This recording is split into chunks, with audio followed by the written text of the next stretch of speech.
selamat datang pada acara Bukan Bincang Biasa Creative Hub Visipol UGM. Terima kasih pada hadirin yang sudah datang beserta para narasumber yang hebat, Pak Agus Caksono, CEO Alumnia, Mas Vano Alfian Ardiansyah, CEO ILS Power, dan harusnya Pak Wawan Mas Ugi. Ini lagi dihubungi, semoga ikut join. Sebelumnya mungkin perkenalkan dulu, saya Dia Karina, salah satu yang handle knowledge management di Creative Hub atau singkatnya SIHUB. Saya di sini berlaku sebagai moderator. Nah, SIHUB sendiri adalah sebuah ekosistem belajar transdisipliner untuk meningkatkan kualitas hidup masyarakat secara kreatif dengan cara mengembangkan ruang belajar inklusif, melahirkan wirausaha sosial di Indonesia, dan menumbuhkan inovasi sosial melalui kolaborasi multi stakeholders. Dan diskusi ini nanti dimulai dengan Pak Agus, setelah itu diikuti oleh Mas Vano, dan terakhir Pak Wawan. Ada beberapa peraturan dalam diskusi ini, antara lain, 1. Peserta diharapkan menonaktifkan mikrofon ketika bergabung ke ruang diskusi untuk mengurangi noise. 2. Peserta dapat menyampaikan pertanyaan melalui kolom komentar ketika sudah diperkenankan oleh moderator. Dan jangan lupa memperkenalkan diri. Contohnya, saya Danti dari Komunitas Baca Yogyakarta, dan pertanyaannya ditujukan kepada siapa. Contoh pertanyaan untuk Bapak Agus. 3. Moderator atau tim SIHUB akan memilih beberapa pertanyaan untuk dibacakan dan dijawab oleh narasumber. Dan 4. Peserta diskusi diharap menjaga ketertiban selama diskusi berlangsung. Nah, pertama dimulai dengan Pak Agus dulu. Pak Agus adalah CEO dari Alumnia, sebuah perusahaan financial technology yang berfokus pada equity crowdfunding atau investasi bisnis peer-to-peer melalui bagi hasil atau prinsip syariah. Juga ada model donasi untuk para murid dan peneliti. Sebelum masuk pada konteks energi terbarukan nih, sebenarnya seperti apa sih mekanisme pendanaan alternatif bagi UMKM melalui fintech, Pak Agus? Oke, terima kasih. Saya canda.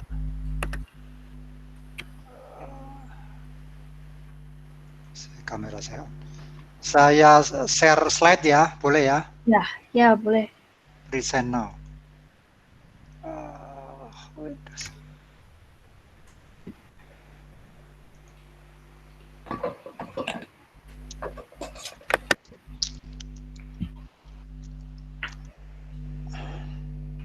Oke, teman-teman, terima kasih waktunya. Assalamualaikum warahmatullahi wabarakatuh.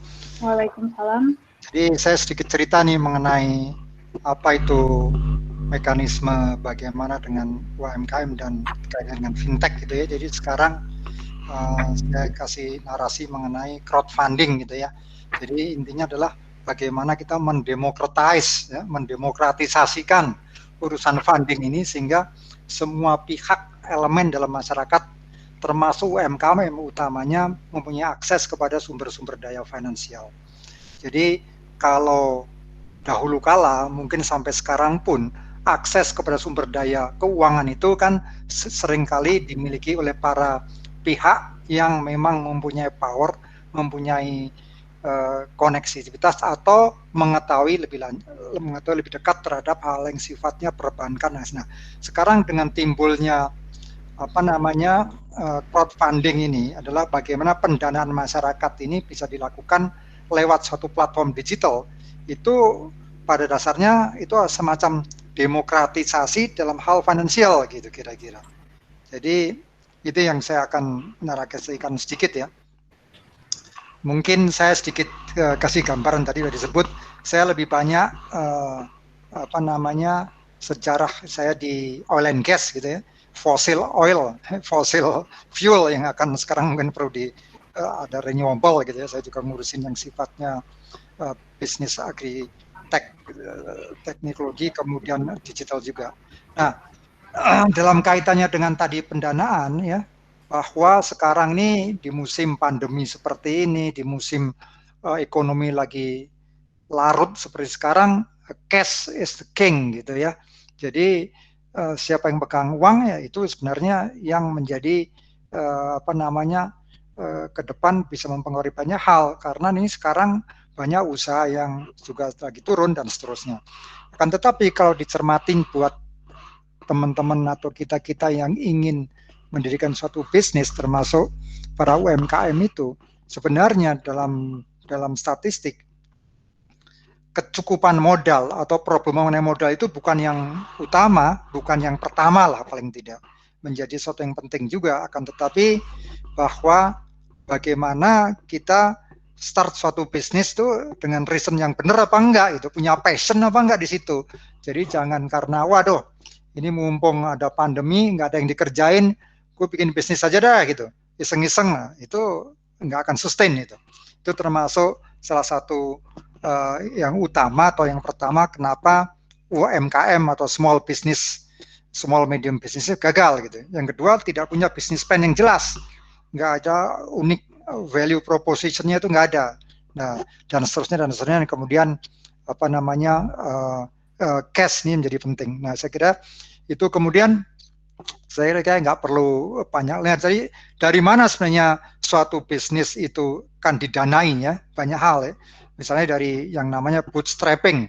Jadi kalau kita punya duit sendiri ya kita create lah bisnis sendiri dengan uang itu. Kemudian dari warisan, kan katanya menikahlah dengan orang yang tepat supaya dapat warisan. Nah, itu mungkin bisa menjadi bisnis. Kemudian dari angel investor, ya ini angel investor itu suatu kelompok orang yang memiliki dana banyak, yang bahasa Jawanya kali apa itu, apa namanya, yang bisa melihat sebelum orang lain bisa melihat gitu ya. Perlu saat durungnya winarah atau apa gitu bahasa Jawanya. Nah itu kira-kira dia akan mendanain bisnis-bisnis kita termasuk UMKM di mana orang nggak lihat gitu. Nah berikutnya lagi di luar yang paling bawah yang tradisional bank dan seterusnya itu crowdfunding, venture capital maupun private equity gitu ya. Ini yang dana-dana yang di luar konvensional dari pinjam meminjam dari bank gitu. Ini yang disalurkan ke para pebisnis. Dan menurut majalah Forbes ini ya, bahwa para orang-orang kaya itu memang alokasi uangnya 44% pada yang sifatnya penyertaan modal tadi. Ya, ini yang bisa kita lakukan juga. Jadi itulah yang menyebabkan timbulnya fintech nih, sekedar untuk informasi apa itu fintech ya, menggabungkan antara teknologi dan layanan-layanan finansial untuk kepada masyarakat gitu ya. Nah, tim fintech ini benar-benar suatu tumbuh sangat pesat gitu ya, secara dunia itu adopsinya 64% ya rata-rata pada mereka yang memang berkecimpung dalam sehari-hari berinteraksi ke dunia digital, itu 64% itu masuk ke dalam fintech gitu, memakai fintech lah ya. Yang Cina dan India menjadi yang pertama dari segi adopsi itu. Kemudian Indonesia masih terlalu bawah, kemudian Amerika pun kalah. Nah, yang menarik adalah kaum milenial menurut survei ini adalah bahwa dalam 5 tahun ke depan mereka mungkin nggak perlu bank katanya. 33% menyatakan gitu. Sementara itu ekuivalen juga buat 88% bank itu khawatir dia kehilangan bisnisnya gitu. Karena timbulnya banyak platform-platform digital ini dan hilangnya intermediary lah, hilangnya lembaga-lembaga yang di tengah. Jadi mereka bisa langsung melakukan akses kepada financial resources dengan platform teknologi. Jadi seperti halnya e-commerce yang kita punya ada sekarang, ada Bukalapak, ada Lazada, Tokopedia dan seterusnya. Kita akan langsung membeli barang apa yang kita tuju, platform hanya menjembatani. Jadi tidak ada lagi kita mesti beli ke mall atau ke toko. Nah ini tren seperti itu akan banyak ke depan ya, termasuk karena rate dan fee-nya itu lebih atraktif ya. Ini adalah jenis-jenis fintech yang ada untuk pendanaan. Yang paling banyak pinjol ya, pinjam meminjam. Jadi ada 1.600 triliun menurut OJK yang dibutuhkan oleh UMKM setiap tahun. Akan tetapi dana yang bisa dikeluarkan oleh bank 600 triliun. Ya ini banyak hal, karena mungkin keterbatasan, juga karena para UMKM itu unbankable istilahnya ya. Banyak persyaratan yang dilakukan oleh bank, mungkin mereka terlalu jelimet gitu ya. Sementara mereka butuh dana cepat. Nah, sementara kekosongan itu diisilah fintech yang menggelontorkan menurut laporan OJK sampai sekarang 75 triliun dari fintech ini. Ini cukup angka yang cukup lumayan dan akan membesar setiap tahunnya. Nah, di dalam dunia fintech itu ada dua sebenarnya golongan besarnya. Satu yang sifatnya pinjam-meminjam, itu oleh OJK dinamakan P2P lending. Kemudian ada yang namanya equity crowdfunding atau penyertaan modal, ya, seperti saham, urunan gitu ya, urun dana. Yang lain-lain banyak sekali inovasi di situ yang masuk dalam inovasi keuangan digital, ya. Dan kemudian apa namanya dipacu oleh regulasi-regulasi yang meringankan, ya. Semboyan pemerintah itu namanya light touch safe harbor. Jadi jangan terlalu jelimet lah regulasi itu supaya tumbuh bisnis, supaya tumbuh akses makin lebar, rakyat bisa akses kepada sumber-sumber dana finansial. Akan tetapi tolong dijaga bahwa itu aman secara keuangannya, juga tidak ada dana-dana yang dislamurkan karena untuk pendanaan terorisme maupun pencucian uang. Nah, gimana cara pendanaannya itu? Nah, kalau kita ada suatu UMKM itu biasanya didanain sendiri atau dengan keluarga atau teman-temannya. Nah, untuk yang venture capital, private equity biasanya jarang ya. Dan pinjam bank. Nah, kalau pinjam bank ini kan normal lah, kita syarat-syaratnya banyak. Kemudian bank itu kan uang dari sekumpulan orang yang dititipkan di bank. Ya, kemudian bank naruh meminjamkan uang itu UMKM. Nah, bedanya kalau dengan fintech hanya melewati suatu platform, dia bisa memilih. Orang yang mau invest itu bisa memilih, saya mau mendanai UMKM atau suatu company yang memproses biopellets gitu ya, atau saya akan menaruh 5 juta rupiah ke dalam company yang sifatnya lingkungan hidup gitu.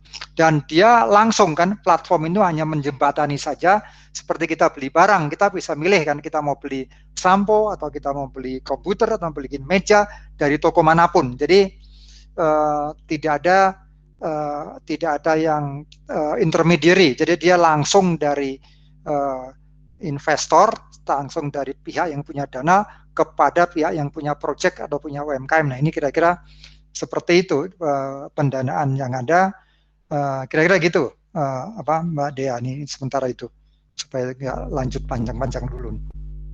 Oke, terima kasih Pak Agus, sangat menarik ya. Saya ada beberapa pertanyaan sih ini. Pertama, kan sekarang setahu saya banyaknya produk itu di peer-to-peer lending ya. Apa sih bedanya dengan peer-to-peer lending dan mengapa memilih equity crowdfunding untuk UMKM ini? Oke, jadi ada banyak pilihan ya. Saya ada slide-nya apa enggak ya? Ada banyak pilihan untuk melakukan seperti itu ya. Jadi artinya peer-to-peer lending itu adalah pinjam-meminjam. Jadi ada bunga yang harus dibayar secara fix. Jadi seperti halnya bank, hanya bedanya ini kita bisa direct gitu ya. Kita bisa, saya sebagai yang punya uang, saya bisa meminjamkan juga. Atau kita mempublish, saya misalnya UMKM, oh saya perlu dana pinjaman 10 juta, saya publish di satu fintech gitu ya. Nah, nanti ada orang-orang yang mau meminjamkan uangnya. Nah, nanti bedanya adalah dia membayar bunga tiap periode fix gitu ya. Nah, kalau equity crowdfunding itu lebih bersifat investasi. Jadi seperti hanya kita berkumpul 10 orang, patungan 5 jutaan untuk mendirikan bakso misalnya, warung bakso. Nah, itu adalah rugi kita tanggung bersama, untung kita nikmati bersama. Ya. Nah, cuman ini memang kalau secara tradisional kan mengumpulkan orang. Nah, dengan adanya platform digital ini, itu bisa dipertemukan dengan platform digital. Nah, sehingga ini harus mengubah mindset ya, dari mindset biasanya orang dari segi investor, nabung, sekarang harusnya invest. Ya, kemajuan ekonomi ini kan nggak bisa hanya untuk nabung doang, berhenti uangnya kan. Nah, harus diputar dalam perputaran ekonomi. Nah, kalau dulu ada intermediary bank, sekarang bisa langsung dari masing-masing pihak. Kira-kira gitu. Oke, setahu saya ini juga bagi hasil ya sistemnya, bagi hasil secara syariah. Kenapa memilih sistem bagi hasil?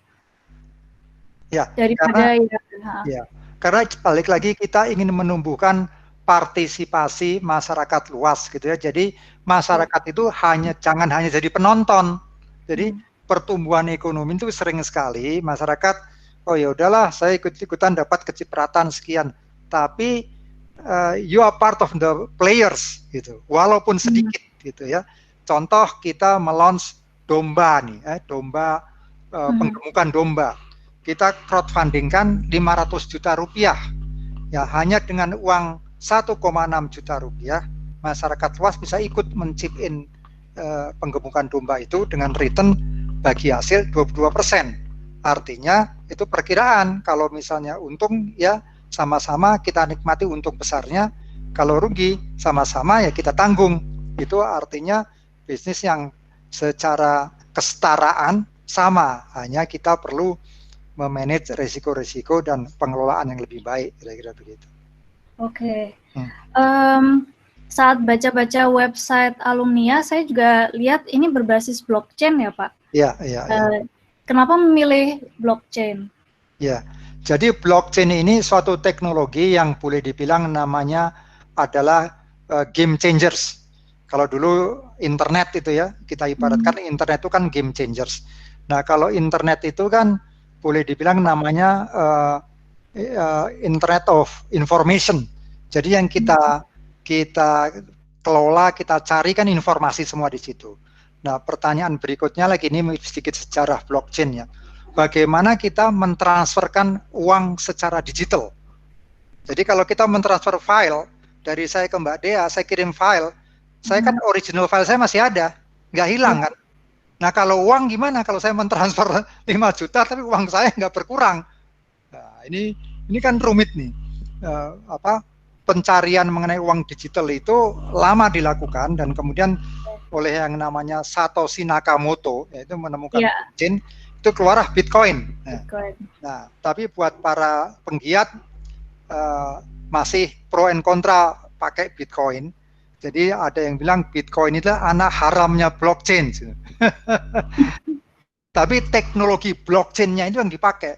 Karena blockchain itu, jadi kalau sekarang ini teman-teman bekerja di misalnya di UGM atau di Bank Mandiri misalnya ya, itu kan ledgers-nya, accounting-nya, itu kan ada di Bank Mandiri. Begitu saya transfer uang misalnya ke Bank BNI atau BCA, uang saya kan beralih dari Mandiri ke BCA atau ke BNI melalui suatu transaksi. Sama BCA atau BNI punya sistem sendiri kan, dicatat sendiri sehingga terjadi rekonsiliasi lah. Dan masing-masing decentralized di masing-masing pusat. Nah, dengan blockchain ini, by teknologi, komputernya ada di puluhan ribu nodes di seluruh dunia. Jadi kalau kopinya ada di mana-mana, yang exactly the same gitu ya. Sehingga tidak memerlukan perantara lagi semuanya. Saya mengibaratkan mungkin gini buat teman-teman muslim gitu ya, itu seperti halnya Al-Quran ya, seperti halnya Al-Quran. Ketika satu orang membaca Al-Quran dan keliru, ada orang yang tahu kan, orang lain yang hafiz, yang hafal Al-Quran, oh yuk keliru nih bacaannya, hurufnya keliru. Nah, blockchain itu bekerja dengan kira prinsip seperti itu. Ratusan nodes di seluruh dunia itu. Kalau ada satu blok aja yang kopinya keliru, nodes yang lain tahu bahwa you keliru nih, you harus di-destroy. Jadi saling verifikasi gitu ya, Pak? Tidak boleh dibilang untuk menghack itu diperlukan kekuatan computing power 51% dari komputer yang ada, karena supaya jadi mayoritas kan. Dan itu relatively impossible. Kemudian trackingnya jelas. Jadi sejarahnya, saya dulu memiliki misalnya properti atau pabrik kelapa sawit sejumlah 5% saham. Berubah-berubahnya setiap saat itu tertrack dengan baik. Dan terutama itu untuk supply chain ya. Jadi misalnya ada waste atau ada limbah sawit sampai diolah menjadi energi. Itu bisa di-track di blockchain dengan mudah. Nah, dengan juga transaksi financial. Nah, itu kita ibaratkan lagi buat teman-teman muslim itu seperti halnya hadis ya. Hadis itu ada riwayatnya. ini yang meriwayatkan siapa? Dari A sampai C sampai C sampai D bisa diurut. Dulu ujung-ujungnya siapa sih timbul perkataan ini? Nah, blockchain pun demikian. Nah, sehingga ini menyebabkan apa yang saya sebut dalam prinsip yang kita pakai itu taat azas ya. Jadi transparansi. Jadi orang bisa melihat tuh dimanapun. Accountability-nya jelas, affordability kalau lebih murah, dan juga traceability, kira-kira gitu. Oke. Terima kasih Pak Agus. Sekarang masuk ke konteks energi terbarukan nih. Kalau dari sudut pandang investor, apa aja sih yang membuat investor tertarik investasi di energi terbarukan? Dan itu apa aja tantangannya dalam segi investasi? Oke, jadi saya dulu di oil and gas ya. Kalau teman-teman mungkin pernah ingat bahwa dulu Presiden Obama pernah menyatakan bahwa Amerika mesti masuk serius kepada energi baru dan terbarukan. Itu kira-kira 5 tahun atau 10 tahun yang lalu. Tetapi itu ditangkap dingin sama para pemain di oil and gas itu ya, karena mereka masih masih menguntungkan nih oil and gas ya. Tapi ini energi fosil itu kan makin sulit. Indonesia itu sekarang bicara konteks Indonesia, kita dulu memproduksi Chevron saja di Sumatera 1 juta barel, hanya Caltech atau Chevron di Sumatera per hari 1 juta barel. Kita menjadi negara pengekspor OPEC yang signifikan. Sekarang nasional memproduksi 800.000 barel aja megap-megap.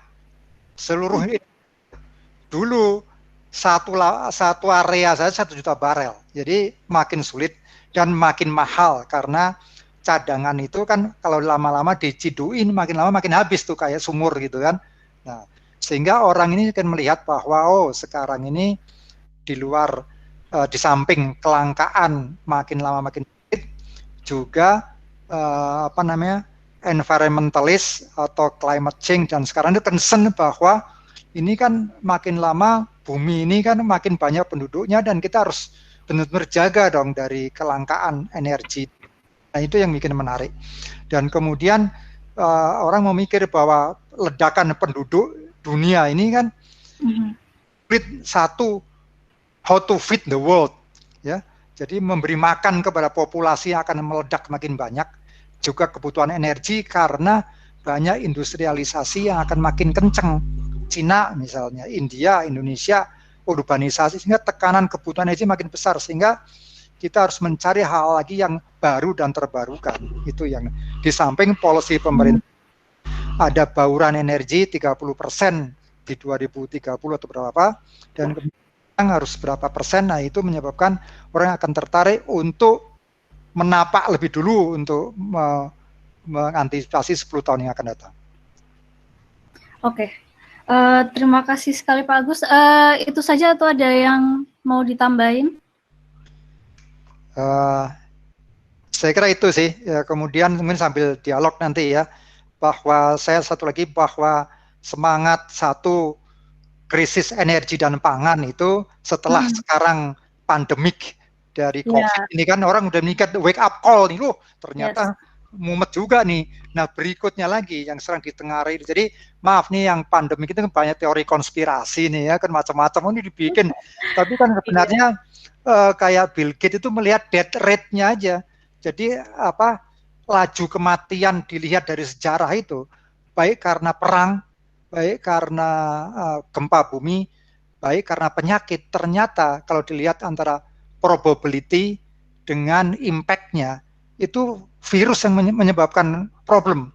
Jadi nuklir tentu saja atau bom sangat dahsyat, tapi kemungkinan kan kecil nih, atau gempa bumi. Tapi virus itu membunuh banyak orang pada saat Spanyol dan seterusnya. Sehingga banyak yang dilakukan simulasi antisipasi sebelumnya dan ternyata benar terjadi. Nah, berikutnya orang melihat bahwa apa yang menyebabkan isu besar adalah krisis pangan dan energi. Ya, ini yang mungkin orang harus perlu sadar mulai hal seperti ini. Dan kemudian bersama-samalah kita lakukan sambil menggerakkan ekonomi rakyat. Ya, saya selalu mengacu kepada Bung Hatta yang penemu ide ekonomi koperasi. kemudian Muhammad Yunus itu di Bangladesh yang melakukan microfinancing, Grameen Bank. Kemudian Pak Habibie itu 20 tahun yang lalu mendirikan Yayasan Abdi Bangsa, di mana rakyat hanya dengan 100.000 saja ikut memiliki Yayasan Abdi Bangsa. Akan tetapi itu kelihatan nggak jalan karena teknologi untuk mengadministrasikan itu belum matures. Ya. Nah, terakhir Pak Habibie ingin mencoba mengcrowdfundingkan R80 karena kayaknya dana pemerintah tidak cukup untuk melakukan itu, dan walaupun di crowdfundingan agak berat karena itu triliunan dan hanya untuk menunjukkan bahwa kalau rakyat mau berpartisipasi apapun bisa kita lakukan. Nah, semangat ketiga tokoh ini kalau kita ijawantahkan menjadi digital platform, ya ini yang kita lakukan dengan crowdfunding, apalagi untuk melakukan energi yang baru tadi akan menjadikan kita bagus ke depan sebagai bangsa.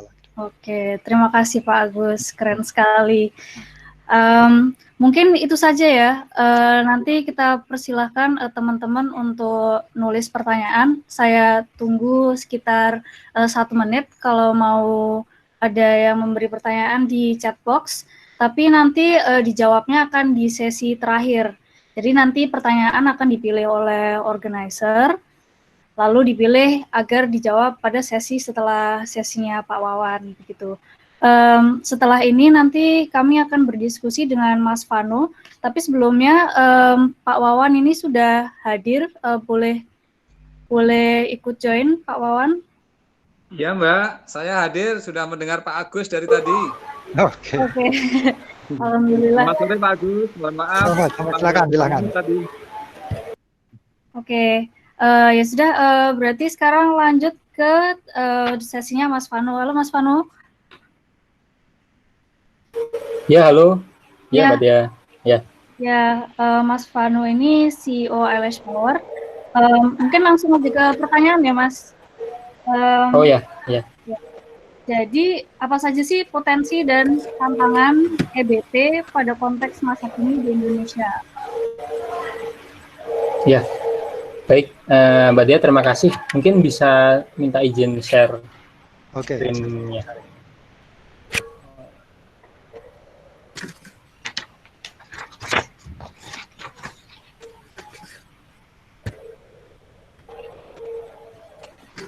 Sudah terlihat ya?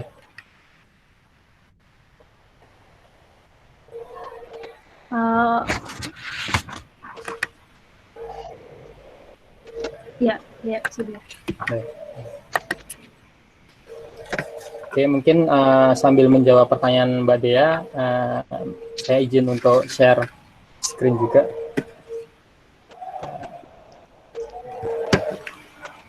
Oke, terima kasih Mbak Dea, dan selamat siang menjelang sore teman-teman semua, dan Pak Agus, Pak Wawan. Sebuah kebanggaan buat saya bisa satu forum dengan Pak Agus dan Pak Wawan. Salah dua orang yang menjadi inspirator saya selama ini. Jadi ini adalah untuk menjawab dari yang pertanyaan Mbak Dia tadi. Saya sudah mempersiapkan beberapa slide sebenarnya terkait EBT, pengembangan EBT, tapi kita coba lihat dari sudut pandang sosial ekonomi gitu. Oke, sebelumnya perkenalkan, jadi nama saya Vano Alfian, saya di sini adalah founder dari LS Power, sebuah perusahaan teknologi yang berbasis waste to energy dan environmental improvement, dengan fokus utamanya adalah dengan pengembangan produk solid biomass, lalu ada layanan waste management, layanan perbaikan lingkungan, dan riset berbasis biomass, seperti itu. Dan di sini LS Power sendiri merupakan anak didikan dari Creative Hub, jadi kita juga tidak asing di Creative Hub, kita masuk di ekosistem Creative Hub sejak 2018 dari batch pertama.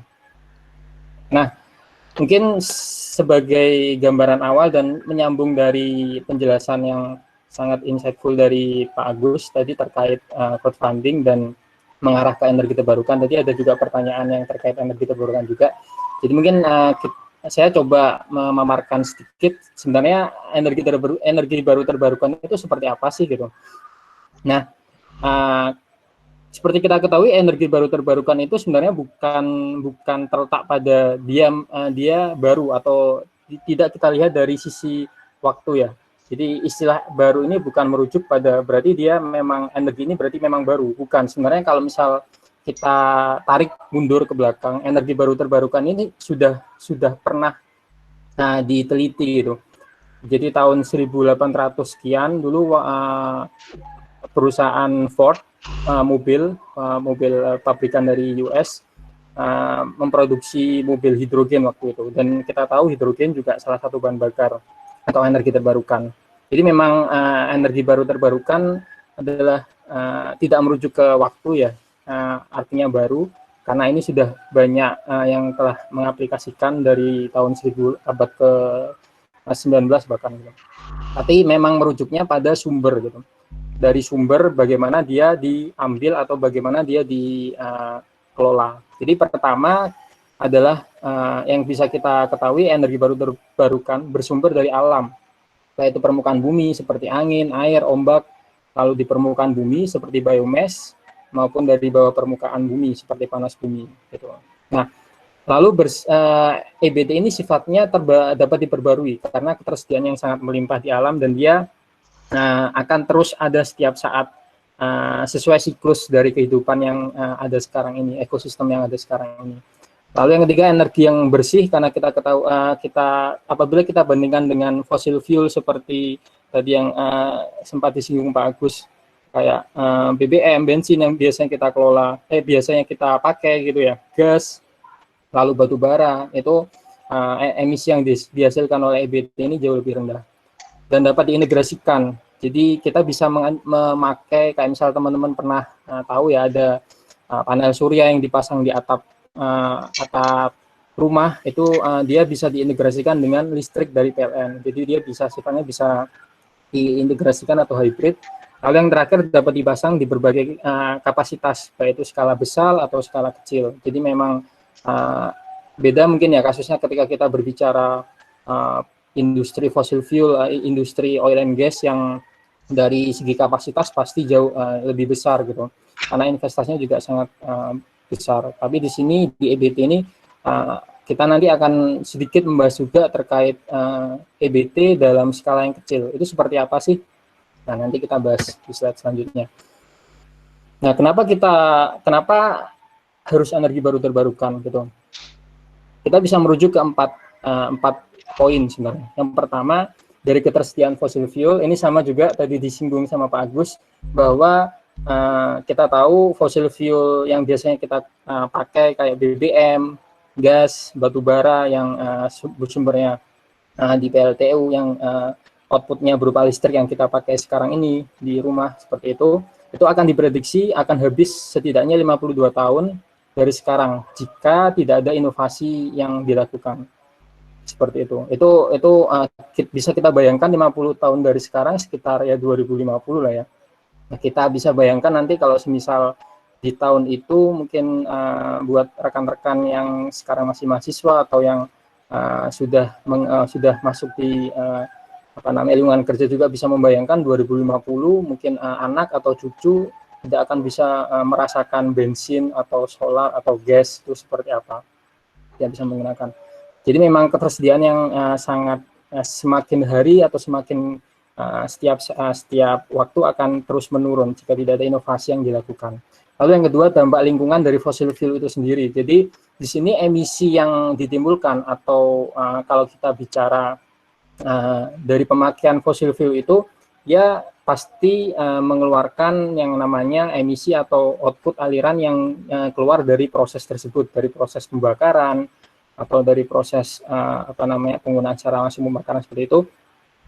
Dia berkontribusi terhadap hampir 90% dari emisi global yang ada. Jadi entah itu dia dipakai di industri atau di transportasi atau di skala rumah tangga sekalipun, fossil fuel ini menjadi perhatian tersendiri di sektor lingkungan.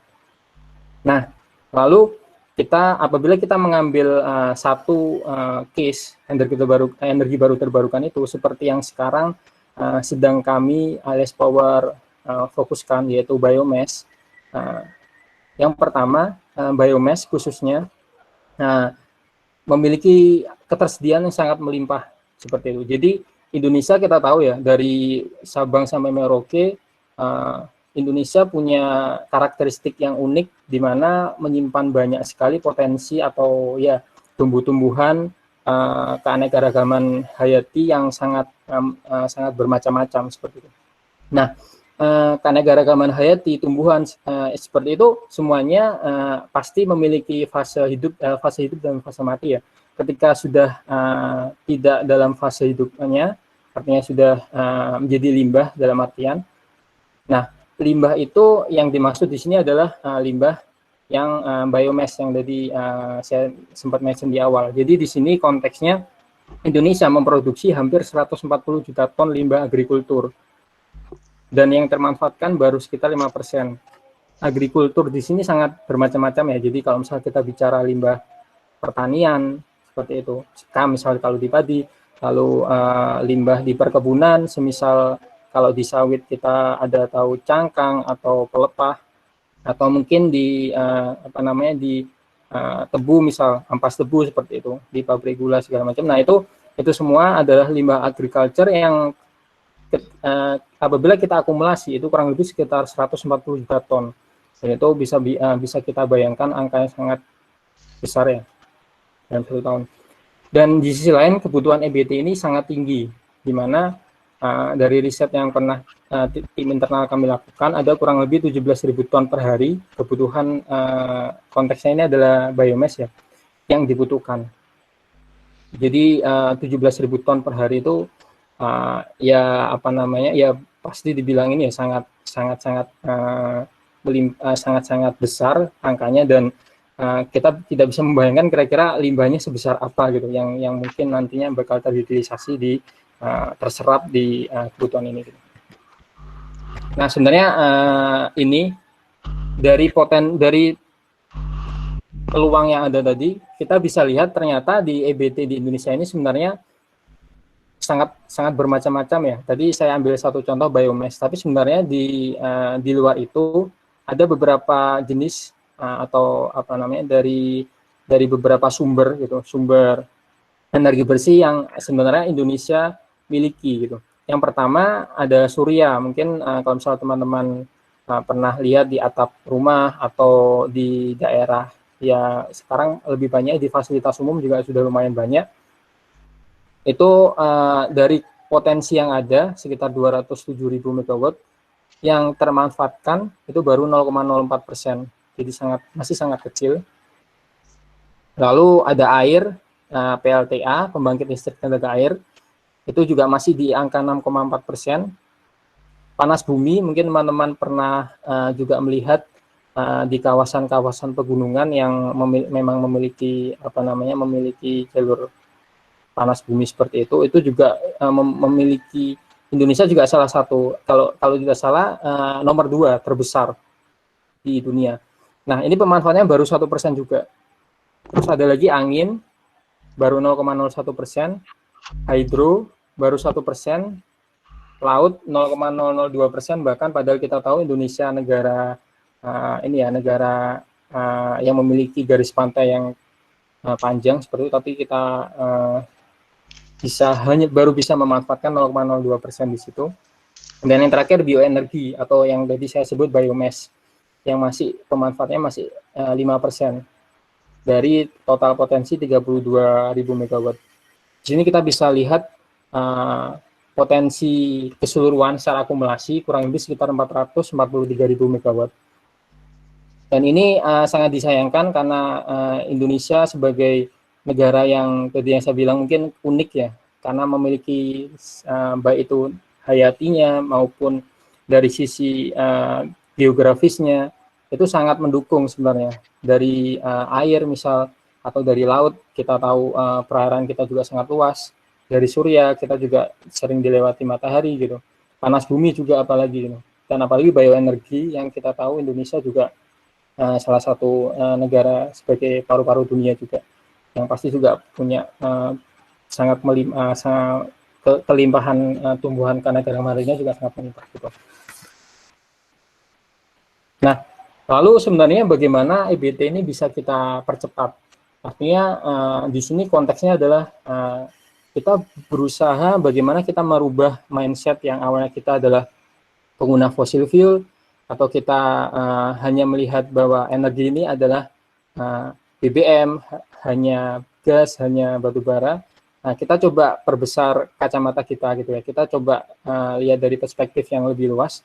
Sebenarnya energi ini lebih banyak lagi, yaitu energi terbarukan. Tapi bagaimana kita bisa mempercepat untuk ke arah sana? Jadi pertama sebenarnya ada 3 yang coba saya garis bawahi di sini. Jadi yang pertama adalah terkait UU tentang UU nomor 16 tahun 2016 tentang perubahan iklim. Jadi di sini Indonesia sebagai salah satu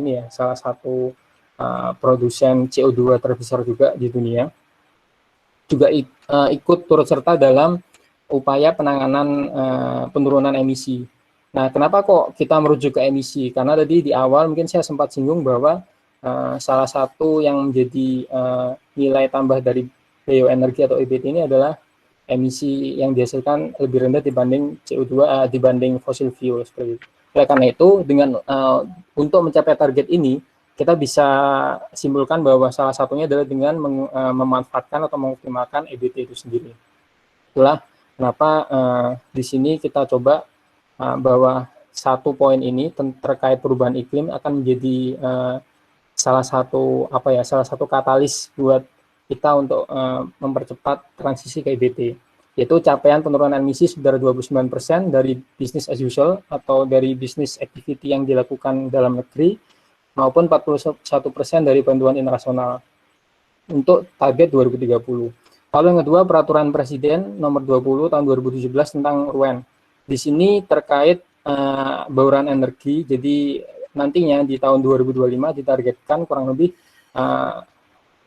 alokasi untuk atau komposisi untuk penggunaan energi secara nasional itu ada sekitar 23% itu bersumber dari energi terbarukan. Itu yang pasti juga akan semakin mempercepat kita, mungkin berarti kurang lebih 5 tahun lagi ya. Untuk sampai ke sana, otomatis kita juga harus, pemerintah juga harus cepat mentransisikan dari fossil fuel ke EBT. Dan itu yang salah satu yang sekarang dilakukan oleh PLN di pembangkit listrik tenaga uapnya untuk menggunakan sistem co-firing ya. Jadi 5% dari penggunaan batu baranya itu harus dicampur dengan biomass fuel atau bahan bakar biomass seperti itu. Lalu UU nomor 18 tahun 2018 tentang pengolahan sampah, ya, di sini katanya adalah adanya larangan untuk pembakaran sampah domestik secara langsung, yaitu nanti kaitannya juga sama karena kita tahu sendiri ya, mungkin kebanyakan apalagi kalau misal saya di daerah daerah pedesaan gitu, itu seringkali kita melihat banyak sekali sampah-sampah yang dikumpulkan begitu terus dibakar secara langsung. Nah, sebenarnya aktivitas seperti itu sudah dilarang, artinya memang sudah ada peraturan tersendiri untuk bagaimana kita mengelola sampah. Jadi aktivitas untuk pembakaran secara langsung sampah domestik itu dilarang saat ini. Nah, itu juga salah satunya bisa menjadi faktor transisi ya, karena kalau misalnya tidak dibakar berarti harus diapain nih gitu, harus kita jadikan apa, itulah yang mungkin sekarang kita butuhkan, solusi-solusi untuk mengelola sampah menjadi produk-produk yang bisa dimanfaatkan. Mungkin salah satunya adalah menjadi biomass fuel, bahan bakar biomass seperti itu. Nah, itu Mbak Dea, mungkin kalau penjelasan singkat saya terkait energi baru terbarukan ya. Jadi nanti silakan kalau misalnya ada diskusi dari Mbak Dea maupun kawan-kawan yang lain terkait EBT. Oke, saya pengen tanya nih, mungkin lebih spesifik terhadap localized biomass ya.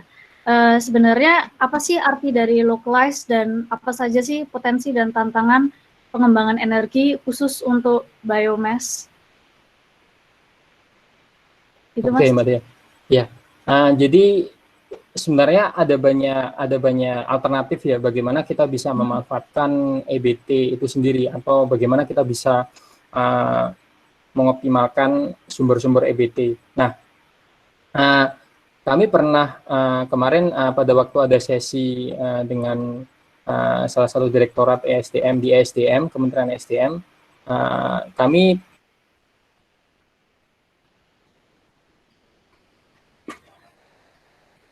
macam konsep pemanfaatan resources biomass atau limbah-limbah biomasa, limbah pertanian seperti itu, atau limbah perkebunan, limbah domestik untuk kepentingan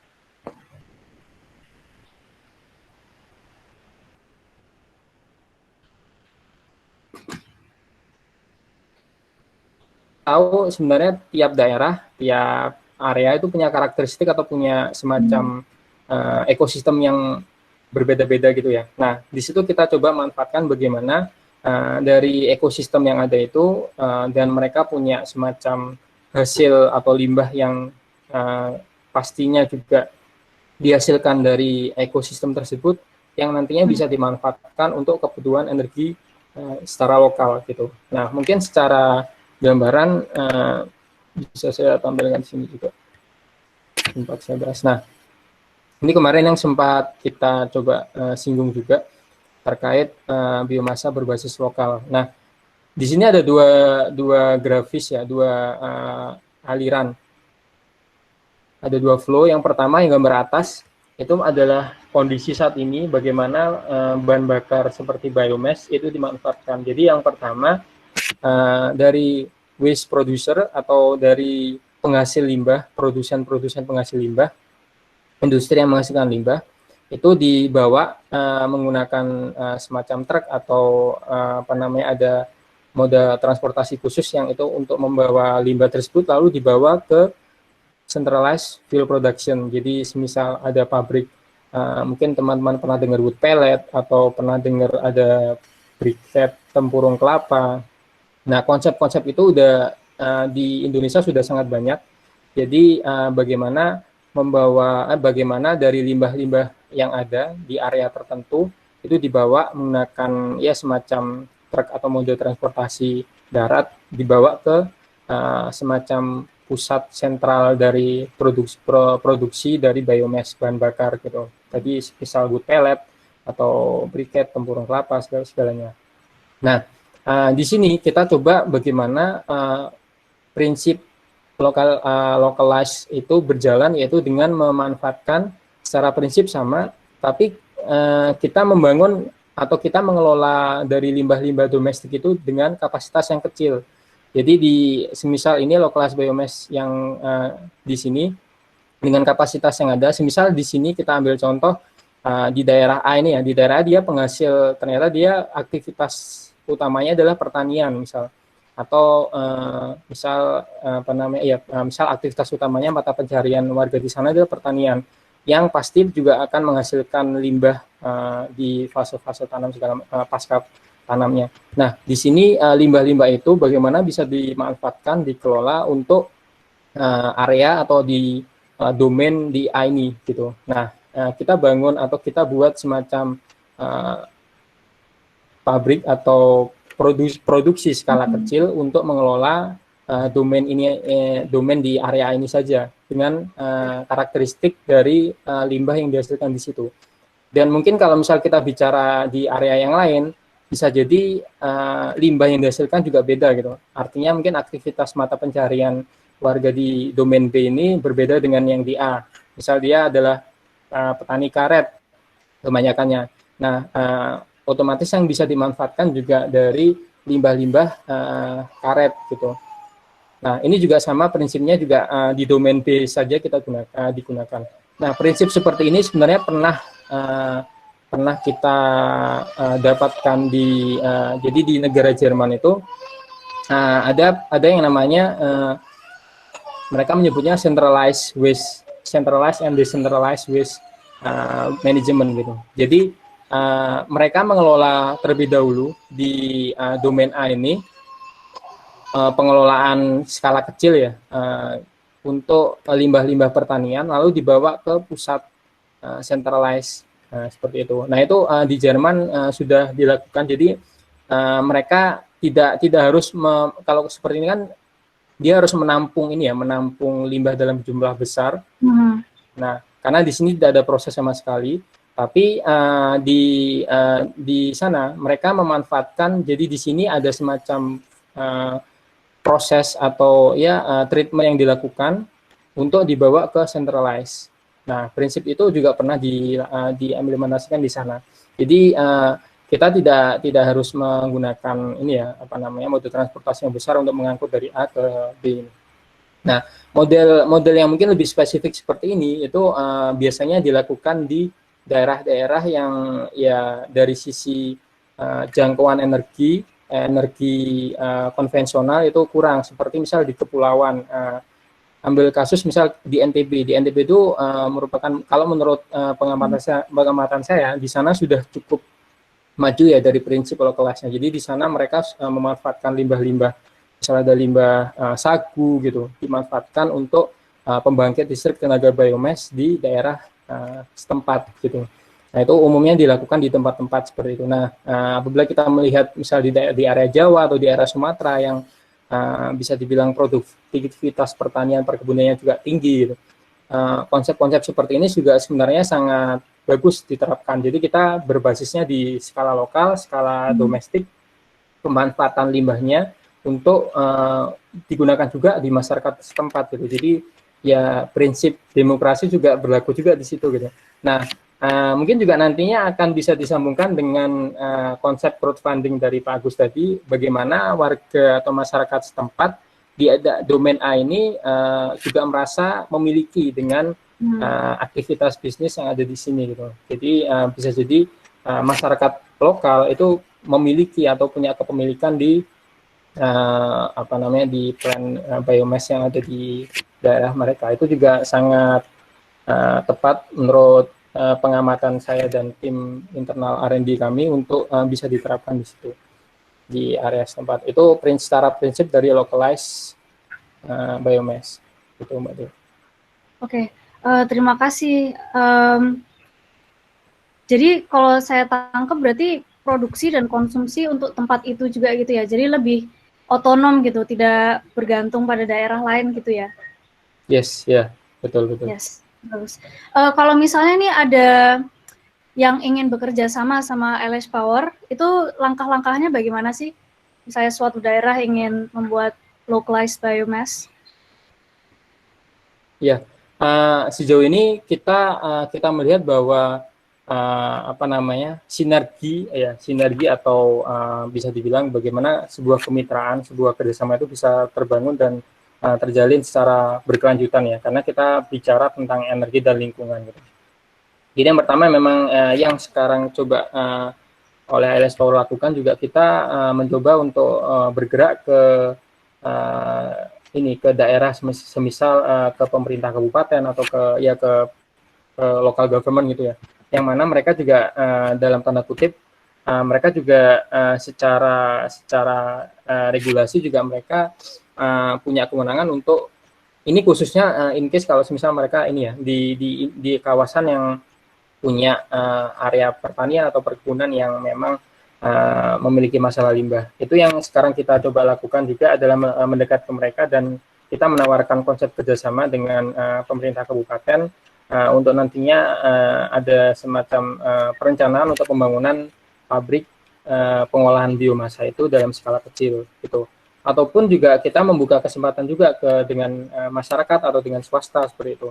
Dan konsep yang ditawarkan oleh Pak Agus tadi itu juga sangat relevan ya dengan konteks yang localized biomass. Karena apa? Karena dengan kita menawarkan kepemilikan atau apa namanya, dengan menawarkan unit atau proses bisnis ini, biomass localized ini ke masyarakat, otomatis juga masyarakat akan merasa memiliki, dan itu juga menjadi poin plus kita untuk melakukan engagement, social engagement ke mereka gitu. Nah, sejauh ini kalau semisal kemitraan swasta, itu juga kami juga gencar, dalam arti selama ini kami juga mencari sumber-sumber resources, raw material, limbah biomasa yang memang itu nantinya bisa dimanfaatkan di daerah setempat gitu. Contohnya semisal di kawasan ini ya, kita bicaranya mungkin di ini skalanya industri, misal di daerah Siak gitu. Di daerah Siak mereka punya limbah sawit yang sangat banyak dan memang selama ini menjadi masalah sendiri karena belum terkelola dengan baik. Nah, pihak swasta dalam konteks ini adalah mungkin dia adalah perkebunan kelapa sawit atau petani-petani smallholder, petani lokal gitu. Nah, petani-petani sawit lokal itu juga sangat terbuka untuk kita untuk bisa bersinergi bersama dalam arti menjadi ya, semacam value chain di sini ya. Jadi ada supply untuk limbah biomasanya dan untuk hilirisasinya juga kami melihat tidak hanya di konteks area itu. Jadi kita coba melihat bagaimana bisnis ini bisa sustain, otomatis ya kita coba menjadi semacam apa ya penyebatan juga ke skala industri yang besar seperti misal daya serap tertinggi sebenarnya biomas ini kan PLTU ya. PLTU tadi yang saya sempat mention ada sekitar 5% co-firing itu juga sangat tinggi kebutuhannya hampir 17.000 ton per hari ya. Itu juga menjadi concern kami untuk menghubungkan ke industri-industri terkait yang di daerah kawasan situ saja gitu. Jadi memang di satu sisi kita coba solve problem environmental problem, di sisi lain kita juga mencoba untuk fulfill demand dari biomass ini gitu, seperti itu. Jadi untuk kerjasama pun juga kami sangat terbuka. Jadi mungkin nanti dari Mbak Dia bisa memberikan kontak saya kalau misalnya ada rekan-rekan di sini yang memang tertarik untuk bekerja sama atau menanyakan ke arah kemitraan gitu. Oke. Selain itu kalau lewat website Eyelash Power bisa ya? Di sana ada kontak yang bisa dihubungi untuk kerjasama. Oke, eyelashpower.com kan ya? Iya, eyelashpower.com, betul. Oke. Mungkin bisa ditunjukin websitenya sekalian, Mas. Oh iya. Kasih screen share.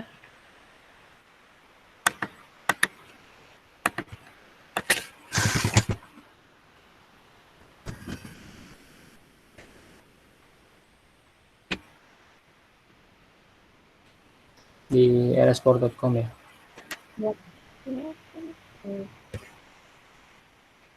Oke, di situ ya.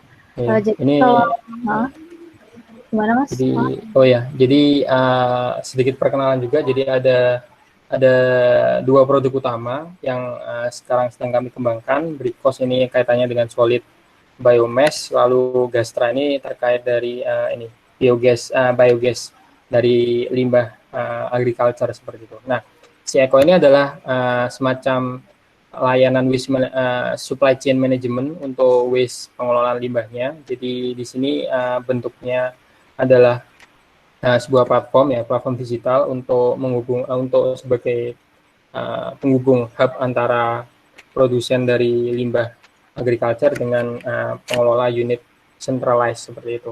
Nah, centralized di sini nanti diproyeksikan adalah dari Eyelash Power sendiri, tapi nanti arahnya adalah untuk produk Brikos maupun Gastra gitu. Tapi ini masih under development nih oleh tim IT kami. Ini ada, jadi bisa kontak nomor ini atau ada alamat email juga di bawah. Oke, terima kasih Mas. Kontak Eyelash Power. Ya. Selain itu masih ada beberapa pertanyaan sih sebenarnya. Kita masih punya waktu kira-kira 5 menit lah. Secara luas nih, bagaimana peran energi dan peningkatan lingkungan bagi komunitas yang berkelanjutan secara luas? Ya, apabila kita berbicara tentang ini ya,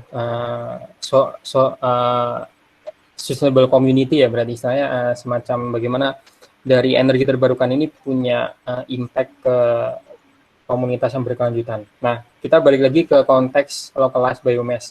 Ketika kita bisa mengoptimize dari domain tadi ya, yang menghasilkan limbah seperti itu, kita juga di situ konteksnya adalah menyerap tidak hanya natural resources, tapi human resources atau masyarakat lokal gitu. Jadi yang sebenarnya ingin kita create di sini adalah tidak hanya tidak hanya clean energi, tapi kita juga ingin agar masyarakat lokal kaitannya mungkin petani gitu ya, atau apalagi kita bicara petani sawit ya, petani sawit juga mereka punya semacam fase di mana mereka juga tidak bisa terus produktif di ladang perkebunan. Nah, itu sebenarnya bisa jadi poin tersendiri apabila kita bisa mengambil concern masyarakat lokal, lokal people di sana, untuk bisa menjadi satu kesatuan dalam localized biomass ini gitu, sebagai kita bisa menyerap banyak human resources di sana gitu. Itu juga nantinya akan membentuk semacam community yang pertama mereka peduli terhadap lingkungan karena kita coba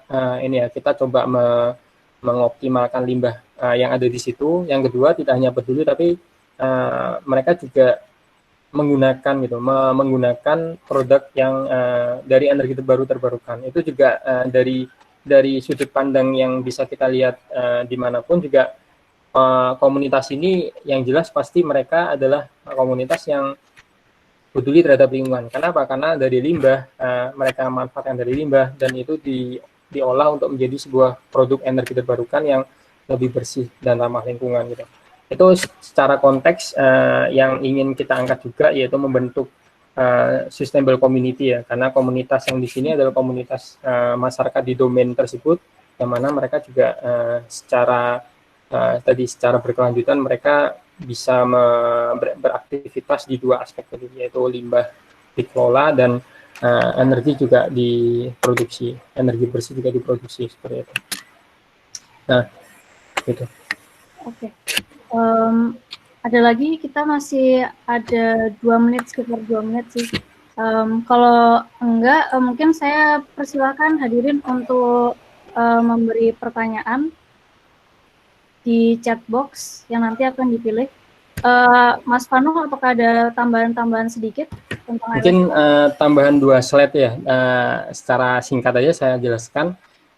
Jadi pertama, komunitas yang kita ingin tumbuhkan adalah karena di sini yang kita coba selesaikan adalah permasalahan energi ya, salah satunya. Jadi kemudahan akses energi bersih, karena kita bisa tidak depend on fossil fuel lagi, kita tidak bisa lepas dari ketergantungan terhadap fossil fuel, yang mana kita bisa lebih mudah mendapatkan akses energi dari lokal biomasa tadi gitu. Terus yang kedua, pengembangan infrastruktur jelas, karena dengan adanya pendirian localized biomass itu juga otomatis nantinya infrastruktur di sekitarnya juga akan semakin tumbuh dan improve gitu, ada pengembangan lebih lanjut. Yang terakhir terwujudnya bio-based ekonomi atau bioekonomi yang mungkin secara istilah ini sering banyak kita dengar di negara-negara seperti Eropa gitu, yang mana mereka menerapkan sistem ekonomi yang itu berbasis bio, yaitu ya pengelolaan limbah seperti itu. Mereka berusaha untuk bisa memanfaatkan limbah atau sampah yang ada untuk menjadi sebuah produk yang itu secara nilai ekonomi bisa ditingkatkan gitu. Nah, lalu secara spesifik bio-based ekonomi itu seperti apa? Nah, ini balik lagi dari penjelasan Pak Agus di awal, bahwa kita coba menerapkan localized biomass ini yang berbasis kerakyatan, di mana masyarakat atau masyarakat lokal, community di domain tersebut juga turut memiliki dan merasakan adanya dampak perubahan yang terjadi, baik itu dari ekonomi maupun sosialnya. Jadi ada circular ekonomi yang itu sama secara istilah mungkin hampir-hampir mirip, yaitu kita mencoba untuk membuat sebuah proses bisnis itu, sebuah industri itu berjalan circular, yaitu limbahnya dimanfaatkan, terus mereka menghasilkan produk dan menghasilkan limbah juga dimanfaatkan lagi. Jadi secara circular akan running seperti itu. Yang kedua, integrasi waste management itu udah pasti, karena pengelolaan limbah yang ada di domain tersebut akan semakin baik ya, karena untuk menghasilkan produk energi tersebut kita membutuhkan limbah. Nah, jadi integrasi itu akan semakin membuat konsep lingkungan ini, konsep bio-based economy semakin terangkat. Nah, yang terakhir, peluang tantangan sebenarnya adalah edukasi ke masyarakat ya, karena kita mengetahui sendiri bahwa faktor penerimaan masyarakat itu menjadi salah satu kunci utamanya. Bagaimana masyarakat bisa teredukasi oleh adanya konsep-konsep energi terbarukan maupun peduli terhadap lingkungan ya, peduli terhadap limbah sekitar, limbah agriculture atau limbah domestik, limbah rumah tangga, itu menjadi permasalahan sendiri sebenarnya. Cuman kembali lagi dari sinergi yang ada tadi, harapannya memang bisa mewujudkan terjadinya bio-based ekonomi yang bisa mensejahterakan masyarakat. Itu dua penjelasan singkat dari saya, Mbak Dea. Oke, terima kasih sekali Mas Vano. Begitu kalau misalnya ada yang tertarik untuk kerjasama, bisa langsung hubungi Sirak atau langsung ke websitenya Irish Power. Mohon maaf Mas Vano, boleh unshare screen-nya? Oh iya. Ya. Oke, terima kasih. Selanjutnya kami akan berdiskusi dengan Pak Wawan, selaku Wakil Dekan Bagian Akademik dan Kemahasiswaan Fisipol UGM dan dosen Departemen Politik dan Pemerintahan Fisipol UGM. Pak Wawan, selamat datang. Ya Mbak Dea, terima kasih. Ya, tadi dari presentasi Mas Vano banyak hal-hal menarik yang menurut saya berhubungan dengan sosial politik.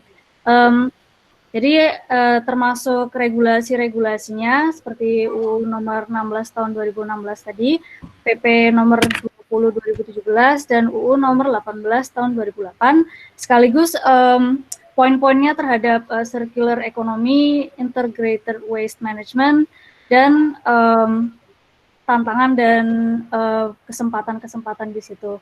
Tapi mungkin Pak Wawan bisa menjelaskan lebih detail dalam nanti. Tapi pertama-tama saya pengen tanya sih, jadi bagaimana posisi ilmu sosial dan ilmu politik pada diskursus energi dan kaitannya dengan isu lingkungan? Baik Mbak Dea, terima kasih ini kesempatannya. Selamat sore Pak Agus, Mas Vano, rekan-rekan semua peserta diskusi kita pada sore hari ini. Saya kira isu tentang energi baru dan terbarukan ini menjadi diskursus yang sangat penting ya di dalam konteks kajian sosial dan politik saat ini untuk beberapa alasan. Alasan pertama dari sisi politik, aspek paling utama, orang bicara politik ini kan orang bicara tentang pengelolaan resource ya. Resource yang kemanfaatannya bisa kita gunakan untuk memenuhi kepentingan dan kebutuhan publik secara lebih merata, secara lebih equal. Nah, kita tahu bahwa salah satu kebutuhan dasar kita saat ini dan saat masa depan juga, serta masa lalu juga, energi ini kan menjadi aspek sangat penting. Dan seringkali pengelolaan energi ini bisa menjadi sumber konflik di satu sisi, tetapi sekaligus bisa menjadi sumber untuk mengembangkan sebuah sistem masyarakat yang jauh lebih adil. Ya. Kalau kita lihat sejarah dunia, peperangan-peperangan yang terjadi di banyak tempat, itu seringkali bermula dari soal energi ini. Eropa, perang-perang yang terjadi di Eropa, itu pangkal persoalannya dua. Satu, soal batu bara dulu, ya selain masalah politik identitas ya, soal batu bara, kemudian soal sumber daya yang lain. Ketika Uni Eropa didirikan pada tahun 1950-an, itu nama awalnya bukan EU, tetapi European Coal and Steel Community. Jadi komunitas Eropa untuk pengelolaan batu bara dan baja. Ini kan artinya batu bara menjadi sumber penting. Krisis dunia yang terjadi pada tahun 70-an, saya kira juga berawal dari minyak ya, ketika Israel ada ketegangan di Timur Tengah, kemudian negara-negara Timur Tengah memblokir energi mereka ke Eropa, yang kemudian melahirkan krisis energi di Eropa kan juga terjadi karena itu. Ya intinya ini energi menjadi satu aspek penting karena ini bukan semata-mata soal energinya, tetapi energi sebagai bagian penting dari kebutuhan umat manusia kita semua. Dan karena itulah mengapa dalam konteks politik energi menjadi sangat pokok untuk dibicarakan. Ini soal resource yang harus dikelola secara baik. Itu yang pertama. Yang kedua dari sisi sosial, tentu saja ketika kita bicara energi pada masa sekarang, ini menjadi salah satu dimensi penting ya dari apa yang kita sebut sebagai welfare. Ya, bahwa dalam konteks Indonesia saja misalnya, isu tentang elektrifikasi, isu tentang ketersediaan bahan bakar, ini kan menjadi isu pokok ya ketika kita bicara hubungan pusat daerah di Indonesia, kita bicara bagaimana pemerataan pembangunan antar wilayah di Indonesia, ini kan isu pokoknya kan salah satunya kan energi kan. Beberapa waktu yang lalu, saya kira Presiden sangat jelas mengatakan kita perlu ada satu apa namanya harga yang sama untuk bahan bakar minyak di Indonesia. Ini kan menunjukkan ya betapa dari sisi sosial energi bisa menjadi ukuran untuk kesejahteraan, pembangunan sosial yang lebih adil dan seterusnya. Nah, karena itulah dari sisi keilmuan sosial dan politik, Mbak Adia, kalau tadi Mas Vano banyak bicara aspek teknologi, teknis, sumber-sumber, Pak Agus juga seperti itu. Nah, ini bagi kami di ilmu sosial, ini penting untuk kita kaji, tentu dengan secara kolaboratif seperti ini, karena ini menjadi ukuran sangat pokok dalam kita mengelola sebuah sistem sosial dan politik yang jauh lebih setara dan jauh lebih adil. Itu Mbak Dea. Oke, terima kasih Pak Wawan. Jadi sebenarnya energi ini sangat berpengaruh pada relasi kuasa antar negara ya? Ya, satu antar negara, tetapi secara domestik juga akan seperti itu ya, saya kira ya. Dan apalagi ini kalau kita lihat pengembangan energi, khususnya energi baru dan terbarukan, itu sudah menjadi bagian dari global agenda, menjadi agenda global terkait dengan bagaimana kita bisa mengurangi dampak perubahan iklim ya. Indonesia saya kira masuk atau ikut di dalam Paris komitmen Paris, di mana sampai dengan tahun 2023 bauran energi kita yang berasal dari sumber baru dan terbarukan itu harus mencapai angka persisnya saya lupa, tapi sekitar 22 atau 23%. Itu harus dari EBT. Ya, tujuannya tentu untuk itu. Di tengah juga semakin menipisnya cadangan fossil fuel ya, baik itu minyak bumi maupun batu bara. Tentu ada aspek-aspek lingkungan di situ ya, yang lebih bersih, yang lebih sustain dan lain sebagainya. Nah, nanti secara internal nanti kita lihat ya seperti apa pengembangan untuk itu. Dan memang sekarang harus kolaborasi antar disiplin ya Pak. Sudah bukan satu disiplin fokus gitu ya. Ya, saya kira dari waktu ke waktu penyelesaian masalah-masalah sosial yang kita miliki ya ini semakin membutuhkan kerja-kerja yang bersifat bukan hanya multi tetapi lintas disiplin, harus blended banyak hal. Ya soal EBT misalnya, ini kan bukan hanya soal kita punya sumber energi atau tidak, tetapi mengapa sumber energi yang ada itu tidak bisa kita manfaatkan. Nah, ini kan pertanyaan politik, ini kan pertanyaan kebijakan. Mengapa sih sebuah negara lebih memilih satu jenis energi dibanding sumber energi yang lain? Ya kan? Ini kan penjelasannya kan panjang ya, bukan hanya soal teknologi, bukan hanya soal ketersediaan, tapi juga soal relasi kekuasaan di antara pelaku-pelaku energi itu juga misalnya. Jadi aspek-aspek seperti itu yang saya kira sangat penting untuk kita lihat, Mbak. Oke. Kalau di Indonesia sendiri, apa saja peluang dan tantangan gerakan-gerakan lingkungan dan EBT untuk masa kini? Oh ya, ini saya kira pertanyaan yang sangat pertanyaan sangat menarik, Mbak. Dalam arti begini, saya sudah share ke Mbak Dia ya satu hasil kajian itu yang saya share ke Mbak Dia itu merupakan kajian kami tim di Visipol UGM. Setahun terakhir ini kebetulan kami mengkaji soal EBP, development energi dalam konteks energi baru terbarukan seperti apa dan indeed tantangan utama dari pengembangan EBT di Indonesia itu terletak pada beberapa poin. Satu ya, atau sebelum masuk ke poin-poin itu yang saya harus sampaikan, Mas Vano dan Pak Agus saya kira jauh lebih paham dari saya yang banyak mengkaji di sektor teknis atau engineering. Kita punya sumber EBT yang sangat luar biasa. Ya, Indonesia itu one of the country in the world yang kira-kira mendapatkan berkah begitu banyak sumber EBT ya. Mulai dari energi angin sampai dengan yang paling besar itu geothermal. Jadi kita punya sumber energi yang luar biasa besar. Ada yang localized seperti dibilang Mas Vano tadi, ada juga yang bersifat lebih luas. Nah, pertanyaannya mengapa selama ini susah untuk kita kembangkan? Ada dua jawaban pokok, Mbak. Satu jawaban teknokratis, yang kedua jawaban politis. Ya. Jawaban teknokratisnya adalah EBT itu membutuhkan investasi yang kuat dari sisi teknologi. investasi yang kuat dari teknologi. Artinya apa? Pengembangan EBT itu rata-rata mahal. Mahal, membutuhkan komitmen, somehow ada high-tech juga di situ kalau kita mau produksi massal. Nah, ini membutuhkan satu komitmen investasi yang kuat di situ. Dan siapa yang bisa melakukan? Swasta sangat susah, ya, kecuali swasta yang gede. Karena itu membutuhkan apa yang kita sebut sebagai hands-on-nya negara. Negara itu harus masuk untuk ke situ, kemudian berinvestasi. Ya, hanya dengan cara itu kemudian begitu investasi teknologinya dapat, itu baru running. Jadi mahalnya EBT itu dari sisi teknokratis terletak pada investasi awal, investasi teknologi. Nah, dan ini saya kira yang pemerintah kita atau negara kita belum cukup punya banyak perhatian. For many reasons ya. Bisa jadi karena duitnya kurang, bisa jadi karena teknologinya juga belum dapat, ya.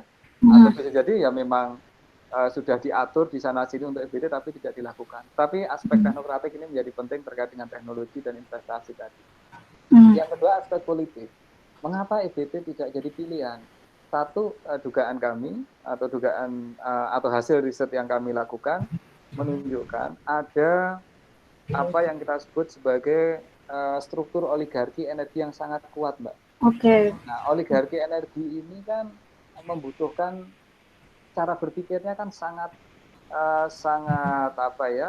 orientasi keuntungan cepat seperti itu. Ya, tidak mau menunggu lama untuk investasinya. Dan tentu saja untuk bisa memperoleh keuntungan cepat ya ngambil apa yang ada di perut bumi. Ya kan, apalagi batu bara, apalagi di Kalimantan, ya Pak Agus sangat paham betapa murahnya dari sisi investasi ya untuk bisa mengeksploitasi cadangan batu bara karena rata-rata tidak dalam di permukaan, cukup dibuat kolam-kolam setelah itu ditinggal ya gitu. Ini karena murah. Nah, para oligarki atau struktur oligarki di energi inilah yang menjadi tantangan kuat. Mereka kemudian masuk ke semua sektor, termasuk sektor kebijakan, mempengaruhi proses pembuatan undang-undang dan seterusnya. Termasuk undang-undang terbaru ya soal minerba itu kan yang mendapat keuntungan pertama paling cepat kan pengusaha-pengusaha batu bara, Mbak. Iya. Bahkan banyak orang mengatakan ya undang-undang itu dibuat untuk mensekurkan investasi-investasi yang sudah ada untuk jangka waktu tertentu. Nah ini tantangan politik ya yang tidak mudah ya. Nah karena itu salah satu solusinya kalau kita ingin transisi ke arah EBT ya mau nggak mau kita harus bicara. Ini menjadi pragmatis ya, tetapi ini pilihan yang sangat mungkin ya, mengajak bicara para pelaku-pelaku sektor energi yang sudah gede-gede ini, gimana mereka mau ikut bertransformasi untuk mengembangkan EBT. Tanpa itu saya kira susah ya, karena ya memang situasi politiknya kayak gitu. Nah dua aspek itu Mbak, saya kira mengapa ada tantangan ya, tetapi ada jalan keluar lah kalau mau negara ini. Oke. Tadi dua aspek itu teknokratis dan politis ya Pak? Yes. Teknokratis lebih ke investasi. Nah mungkin malah teknologi kayak gitu ya. Menariknya itu yang alumni itu mengadakan crowdfunding dan dari orang-orang itu sendiri. Jadi ada semacam dari kita untuk kita gitu ya kalau seperti itu. Lalu peran infrastruktur untuk mendukung isu-isu lingkungan sebaiknya bagaimana Pak? Ini pertanyaan yang susah ini Pak Agus ya. Pak Agus yang udah lama di SDM nanti bisa bantu saya nih ya. Tapi gini deh, saya riset beberapa kali di Kalimantan ya. Riset di Kalimantan, kemudian tentu di situ melihat infrastruktur dan lain sebagainya. Diskursus yang kuat berkembang, infrastruktur itu merupakan sesuatu yang harus dilakukan secara cepat untuk memfasilitasi perpindahan orang, pengembangan ekonomi, dan lain sebagainya. Tetapi yang menjadi kenyataan di bawah, Mbak, pemanfaat dari infrastruktur jalan misalkan yang mulai sangat luas di Kalimantan dan menghubungkan dari satu titik ke titik lain, ya sebenarnya paling banyak ya para ini tadi pemain-pemain energi lama itu tadi ya. Intinya gini deh, yang lebih banyak melintas itu adalah truk-truk pengangkut batu bara yang nanti akan dibawa ke beberapa pelabuhan di sungai maupun di tempat lain ya, yang kemudian itu memfasilitasi ekonomi berbasis itu, atau setidaknya misalkan logging lah, industri kayu yang nanti paling banyak menggunakan, atau industri kelapa sawit yang menggunakan, semuanya itu dari sisi lingkungan seperti yang Mbak Dia bilang di bawah pertanyaan besar kayak gitu ya. Jadi fungsi infrastruktur di daerah-daerah seperti Kalimantan untuk memfasilitasi pengembangan ekonomi berbasis masyarakat itu masih politik. Nah, saya nggak tahu di Sumatera kayak apa ya. Ini perlu kita lihat. Oke. Nah, yang lain ini kan baru infrastruktur darat ya. Infrastruktur laut juga kayak gitu. Kalau kita mau EBT atau mau energi yang lebih bersih saja, gas. Pak Agus ini tahu betul yang menguasai infrastruktur shipping gas itu sebenarnya siapa dari satu titik ke titik lain. Ya Pak Agus ya, itu kan ya hanya 1, 2 atau 3 pengusaha besar ya Pak Agus ya, yang nah dan itu pusing banget itu sebenarnya ESDM. Artinya ya situasinya seperti itu, bahwa ketika kita ingin memperbaiki infrastruktur yang utama-utama ini tadi, itu ya memang dilemanya yang akan mengambil manfaat paling cepat ya para pemain-pemain besar ini tadi. Nah, karena itu mungkin memang perlu ada strategi yang saya nggak tahu ya, lebih smart atau gimana ya Pak Agus ya, bisa melibatkan para pemain besar agar mau berkomitmen ke dalam EBT ini ya. Ya otherwise ya memang agak susah ini yang dihadapi kan bukan hanya secara ekonomi kuat ya, tetapi backing politiknya kuat. Bukan hanya backing politik, they even control the politics in this country. Ya, itu kasus Kalimantan Selatan kan seperti itu. Siapa sih yang sebenarnya menguasai politik di Kalsel? Ya sebenarnya ya para pengusaha-pengusaha besar kalau kita mau jujur. Ya kan, di nasional saya nggak tahu lah kayak apa ya. Tapi kira-kira itulah situasinya ya. Ini yang saya kira kita harus lihat secara lebih cermat kalau kita ingin mengadvokasikan bagaimana pengembangan energi yang EBT yang lebih, ya sebelum EBT mungkin yang transisi untuk clean energy aja deh, gas misalkan. Ini saya kira tantangan yang menarik untuk kita diskusikan. Wah, berarti cukup berat ya tantangannya Pak, melawan oligarki terus. Ya kalau saya sih, kalau kita ingin moving forward, mungkin bukan melawan oligarkinya Mbak ya, susah itu. Negara mana sih yang sanggup melawan oligarki energi? Saya ambil kasus Bolivia misalkan, ketika Evo Morales berkuasa lewat partainya Movimiento El Socialismo MAS itu kan, Evo kan mencoba untuk nasionalisasi banyak hal ya. Ya berhasil to some extent, tetapi yang terjadi adalah renegosiasi sebenarnya, sehingga negara memiliki peluang lebih besar untuk mengendalikan. Kan gitu aja sebenarnya. Venezuela lah yang mungkin mengambil alih total. Ya, jadi bagi saya ini sebenarnya bukan melawan oligarkinya, tetapi bagaimana ada satu policy negara yang diarahkan untuk membuat para pelaku sektor energi yang besar ini mau ikut berkontribusi secara serius ke dalam EBT. Ya, ini saya bicara dari aspek policy yang doable ya Mbak ya, bukan dari aspek mohon maaf misalkan demonstran yang di jalan ya. Kalau demonstran di jalan kan ya lawan ini lawan itu. Tetapi kalau kita bicara proses policy untuk mencapai sesuatu, saya kira dunianya tidak sehitam putih itu. Ya, dan karena itu yang kalau saya sih melihat leadership dari negara menjadi penting, dan kemudian dengan leadership itu bisa meyakinkan dan bisa mengajak sebanyak mungkin para pelaku industri energi untuk menjadi bagian dari proses EBT.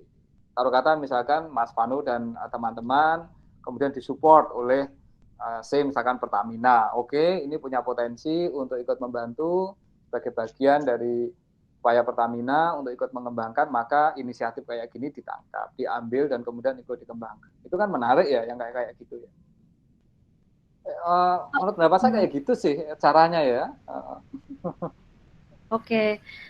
Kalau posisi Visipol sebagai instansi itu dalam diskursus energi dan isu lingkungan itu bagaimana Pak Wawan? Aduh, saya nggak bisa bicara apakah ini posisi institusi atau tidak ya Mbak Dia ya. Tapi mungkin lebih pada apa yang sedikit yang kami lakukan ya. Satu, dari sisi kelembagaan lewat Creative Hub yang kita miliki, kan kita membuka ruang ya bagi siapapun, mahasiswa terutama, untuk punya ide-ide inovatif dalam menyelesaikan masalah sosial.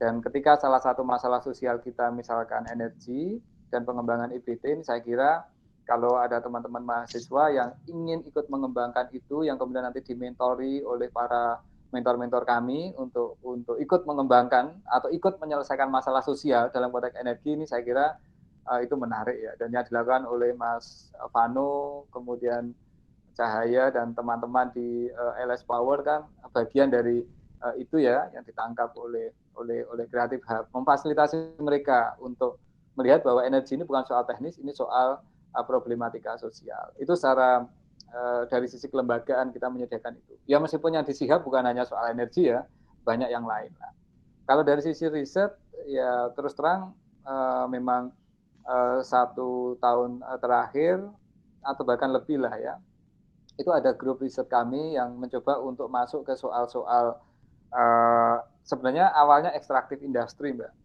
Bukan spesifik pada soal IBT ya, ekstraktif industri. Kami ada dalam program Regina namanya, Resource Government Initiative bla bla bla, yang itu memberikan semacam pelatihan-pelatihan kepada aktivis-aktivis penggerak sektor akuntabilitas di ekstraktif industri. Pelatihan di sini sudah beberapa tahun itu.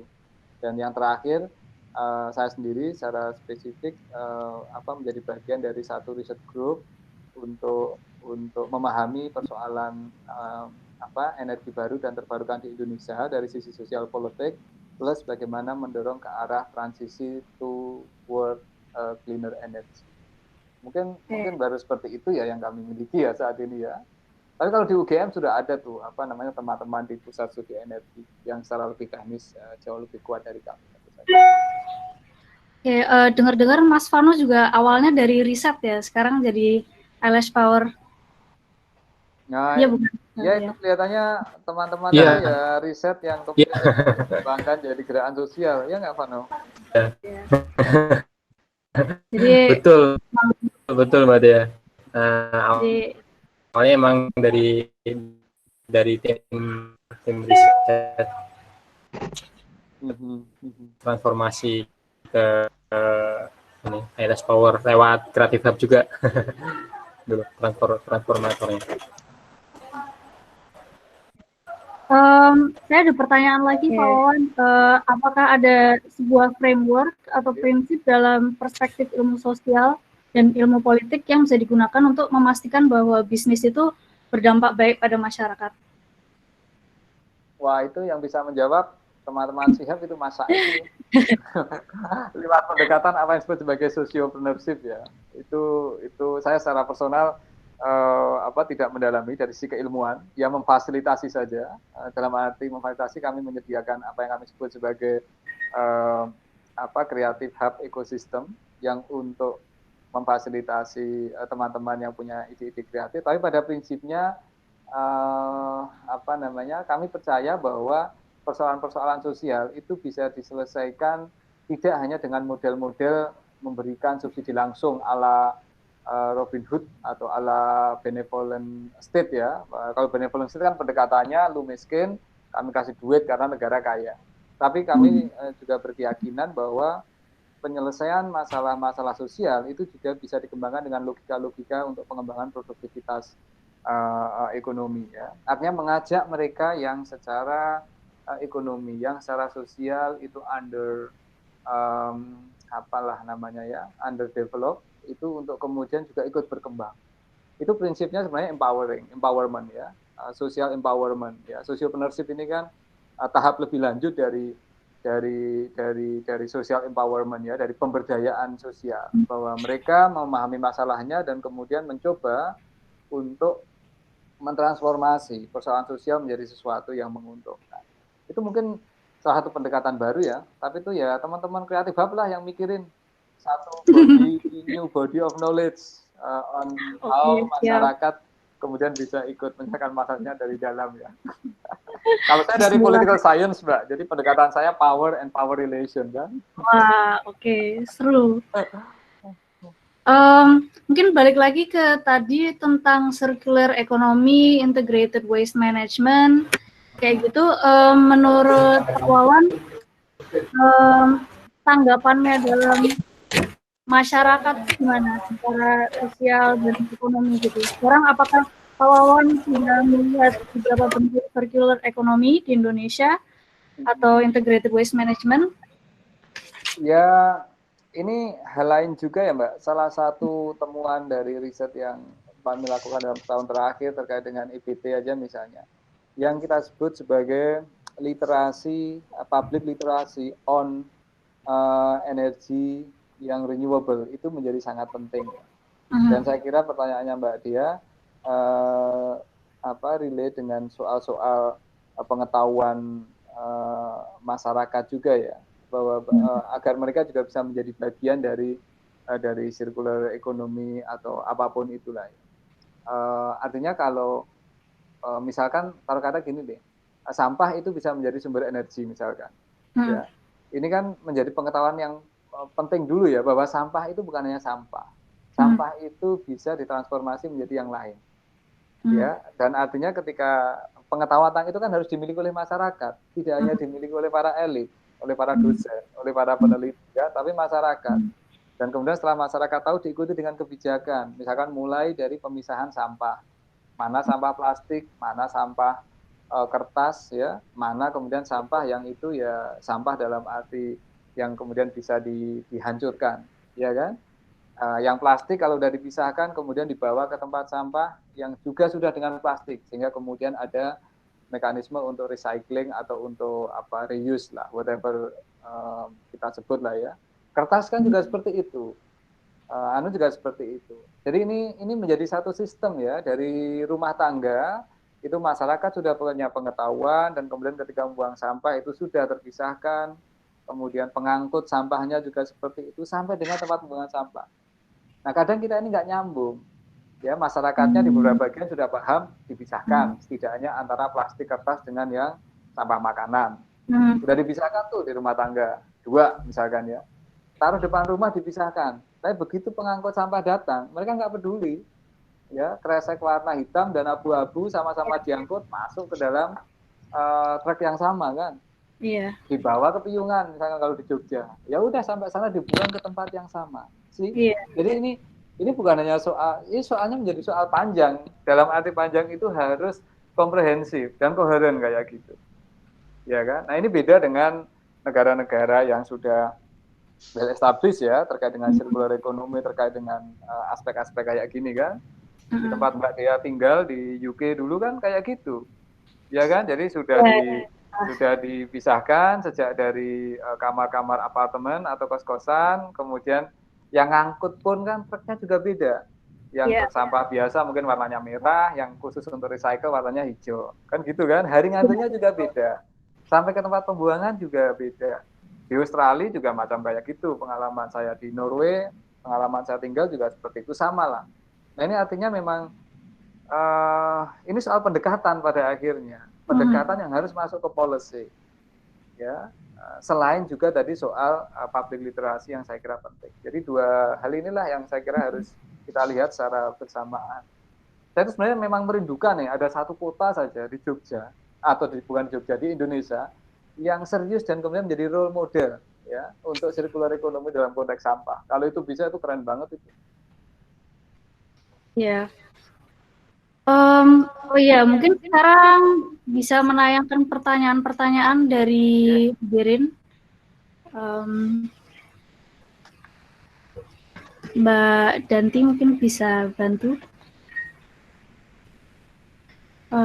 Berarti tadi ada juga tantangan bagaimana nge-translate literasi waste management itu untuk semua kalangan ya, jadi tidak terbatas ke yaitu tadi akademisi dan elit-elit seperti itu, jadi harus semua integrated gitu ya.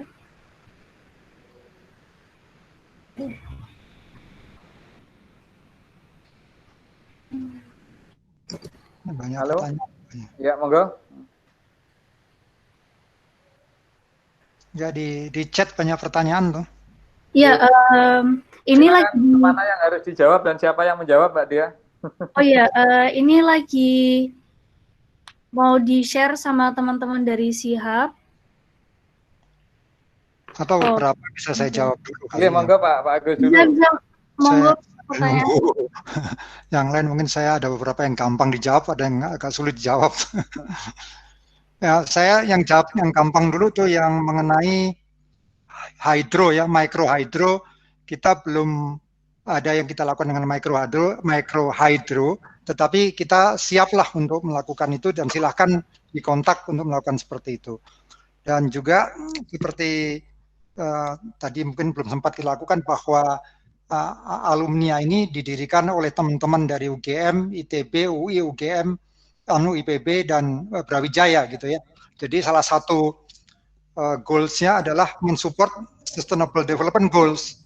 Ya, sehingga itu proyek-proyek yang bersifat seperti itu kita akan dukung seperti tadi mikrohidro dan juga dengan eyeless power gitu ya. Itu kan karena ada suatu energi terbarukan yang kita lakukan. Kemudian bagaimana crowdfunding atau crowdsourcing ini dilakukan ke depan? Tentu banyak hal yang memang kita perhatikan karena pada dasarnya kita mesti berarisan dengan bagaimana kita meningkatkan digital trust gitu ya, kepercayaan secara digital, dan ini berat sekali buat bukan hanya buat pemain yang berhubungan langsung, akan tetapi di luar sana banyak juga fintech yang bersifat abal-abal gitu ya. Jadi pinjol yang penipuan juga banyak dan itu bisa meruntuhkan industri fintech secara keseluruhan kalau sesuatu terjadi kepada banyak pihak sehingga perspektif kepada dunia fintech menjadi rendah gitu. Jadi ini yang perlu dilakukan, juga regulasi-regulasi yang perlu dipatuhi dan juga perlu dikembangkan bersama. Juga hal yang satu lagi adalah mengenai data privacy. Itu ya, ini kerahasiaan data menjadi suatu isu besar dalam digital trust, di dalam transaksi fintech ini ya, karena banyak fintech yang menyimpan data pribadi dan juga banyak masyarakat yang sangat rendah sekali awareness-nya mengenai data pribadi, termasuk misalnya KTP, fotokopi di mana-mana beredar, foto kita beredar di mana-mana, bahkan KK mungkin beredar, dan itu dengan mudah bisa dimanfaatkan untuk membobol digital platforms gitu ya, karena ada nama, ada nomor handphone, ada nama ibu kandung, ada tanggal lahir, dan ini undang-undang ini sedang diluncurkan kan, sedang di-draft juga, termasuk perlindungan data pribadi gitu. Jadi itu ya. Kemudian bisnis seperti apa yang bisa menjadi tantangan dari bisnis untuk energi baru terbarukan. Tadi Mas Wawan juga sudah menyinggung mengenai investment awal kapital gitu ya, dan memang kalau untuk yang skala kecil masih memungkinkan, begitu kita masuk skala ekonomi yang masif itu memang memerlukan kapital yang cukup besar dan perlu jangka waktu yang agak lumayan panjang gitu ya, sehingga orang akan berpikiran lebih untung mana dibandingkan saya sebagai rent seeking ekonomi ya, jadi seperti importir atau yang ada aja disikat play gitu ya. Jadi tadi menyambung Mas Wawan, saya mungkin menjawabnya tidak langsung, tadi agak sirkular sedikit, agak sedikit ada joke, walaupun itu dengan segala hormat kepada para pemain batubara gitu ya. Tapi ini yang ngomong orang batubara sendiri, katanya dari 9 dari 10 yang main batubara gitu, ini pertama yang orang-orang yang batubara yang agak jelek ya, itu pada nggak bener semua nih, pada lagi banyak yang nipu nih. Kemudian yang satunya lagi kenapa? Lagi belajar nipu katanya. Tapi itu adalah joke saja, tapi mestinya banyak yang lain. Nah tadi balik lagi pada yang makro ya, saya ingin share aja bahwa ada buku kan zaman dulu yang namanya The Curse of Oil, The Oil Curse gitu ya, kutukan oil. Jadi rupanya studi yang dilakukan oleh banyak pihak menyatakan bahwa ketika negara-negara berkembang kelimpahan berkah oil itu malah menjadi kutukan karena terjadi tadi oligarki, modus pemusatan kekuasaan, pemusatan keuangan dan seterusnya. Rasanya kita pernah mengalami hal itu zaman dahulu kala ya, yang sekarang mestinya sudah lebih baik lagi. Dan juga mengacu kepada makro tadi, kalau kita merefer kepada World Economic Forum ya, mengenai tingkat competitiveness negara, itu kalau kita tengarain yang menjadi negara tidak kompetitif itu ada 3 hal yang saya perhatiin cukup menjadi common denominator ya. Satu adalah inefisiensi birokrasi. Ya. Kedua, infrastruktur yang tidak cukup. Ketiga, korupsi. Jadi mudah-mudahan ini bisa kita selesaikan ya gitu ya. Jadi birokrasi makin bagus, infrastruktur makin bagus, dan korupsi makin menurun. Karena ketika kita berbisnis hal yang sifatnya baru, tentu para bisnismen maupun industri ingin melakukan hal yang sifatnya tidak ada high cost ekonomi oleh akibat tiga pihak tadi itu. Sehingga kalau ingin mendobrak sesuatu ya dobraklah sesuatu, tetapi dengan iklim usaha atau iklim regulasi yang sangat mendukung. Jadi saya kasih contoh juga ya, kenapa energi baru terbarukan ini kalau masa skala ekonomisnya besar, itu memerlukan dobrakan dari para entrepreneurs ini. Contoh ketika Roy Huffington itu adalah satu seorang leading figure di dalam LNG, itu mencari cadangan minyak di tengah Kalimantan, ya. Tapi dia tidak menemukan minyak, yang ditemukan adalah gas di Kalimantan, di tengah-tengah antara Badak ke Samarinda sana ya. Nah pada saat itu dunia belum ada yang namanya LNG. Dari hal yang tidak ada sama sekali itu, akhirnya dia bisa membawa teknologi, membawa kapital, membawa perubahan sehingga ditemukan apa yang namanya LNG, liquefied natural gas. Apa artinya? Artinya dia memerlukan suatu usaha yang sangat besar sekali untuk mendobrak apa yang sebelumnya tidak ada menjadi ada. Nah, demikian juga kalau kita melihat sejarah entrepreneur yang kuat, misalnya ketika Henry Ford menemukan mobil, gitu ya. Sementara masanya pada saat itu adalah orang berkuda. Jadi dia pernah menyatakan bahwa if I ask my customer what they want, gitu. Kalau saya tanya kepada customer saya apa yang mereka perlukan, dia akan menjawab kuda yang lebih cepat. Karena yang ada kuda, tapi dia memberikan mobil, melakukan perubahan. Ya. Dan hal yang sama kita bisa lihat seperti Steve Jobs, gitu ya. Dia keluar dengan iPod, dengan iPhone yang tidak, dia create the demand, gitu, yang tidak ada sebelumnya. Dan sekarang dalam masa sekarang kita tahu Elon Musk lah ya, dengan segala macam electric vehicle dan seterusnya. Pemain para energi baru dan terbarukan ini, dia memerlukan untuk skala lebih besar, di samping faktor-faktor makro ekonomis tadi, faktor-faktor policy tadi, dia juga perlu dobrakan-dobrakan karena banyak infrastruktur yang belum siap gitu ya, sehingga dia harus siapin semua untuk seperti itu. Suatu contoh adalah di Jepang, di Yokohama, itu kan banyak pabrik-pabrik yang dipower sama LNG, itu secara gas dia lebih clean gitu. Akan tetapi itu harus mengubah semua infrastruktur pabrik karena tidak bisa dia menerima dari minyak maupun dari batu bara dibandingkan dari gas, itu berubah sama sekali. Nah ini kan investasi yang mahal sama sekali. Ya, kalaupun kita bisa memproduksi gasnya tadi, tetapi Indonesia tidak punya pabrik yang siap untuk beroperasi dengan memakai LNG. Belum kita bicara mengenai renewable energy. Oleh karena itu, hal yang paling realistik yang bisa dilakukan tadi adalah dengan co-firing. Karena tadi tidak mengubah pembangkit yang ada di PLN, ya kan? Jadi dengan pembangkit yang ada, ILS sudah melakukan pellet dan bisa kita danain bersama dengan masyarakat sehingga tidak harus mengubah investasi di sisi para konsumen. Nah, tapi untuk skala yang lebih masif lagi itu kan memerlukan perubahan. Apalagi kita bicara kepada masyarakat yang harus kompornya berubah dari kompor gas misalnya menjadi kompor pellet gitu. Nah, itu kan perlu dobrakan-dobrakan teknologi, tetapi juga social change, mindset di dalam masyarakat, bagaimana mereka melakukan itu semua. Nah, itu. Nah, satu lagi yang mungkin saya share adalah begini. Ketika John Kennedy berpidato di Rice University di Houston, bahwa dia akan mencanangkan the next 10 years, Amerika akan mendaratkan manusia di bulan. Ya. Kemudian kita ketahui akhirnya manusia mendarat di bulan pertama kali, akan tetapi kan yang mendarat pada saat di bulan itu pemerintahnya udah berganti, bukan John Kennedy lagi, yang ada kalau nggak salah Nixon. Nah kemudian terjadi sedikit perdebatan, peluncuran di Florida yang meluncurkan Apollo itu akan dinamai apa?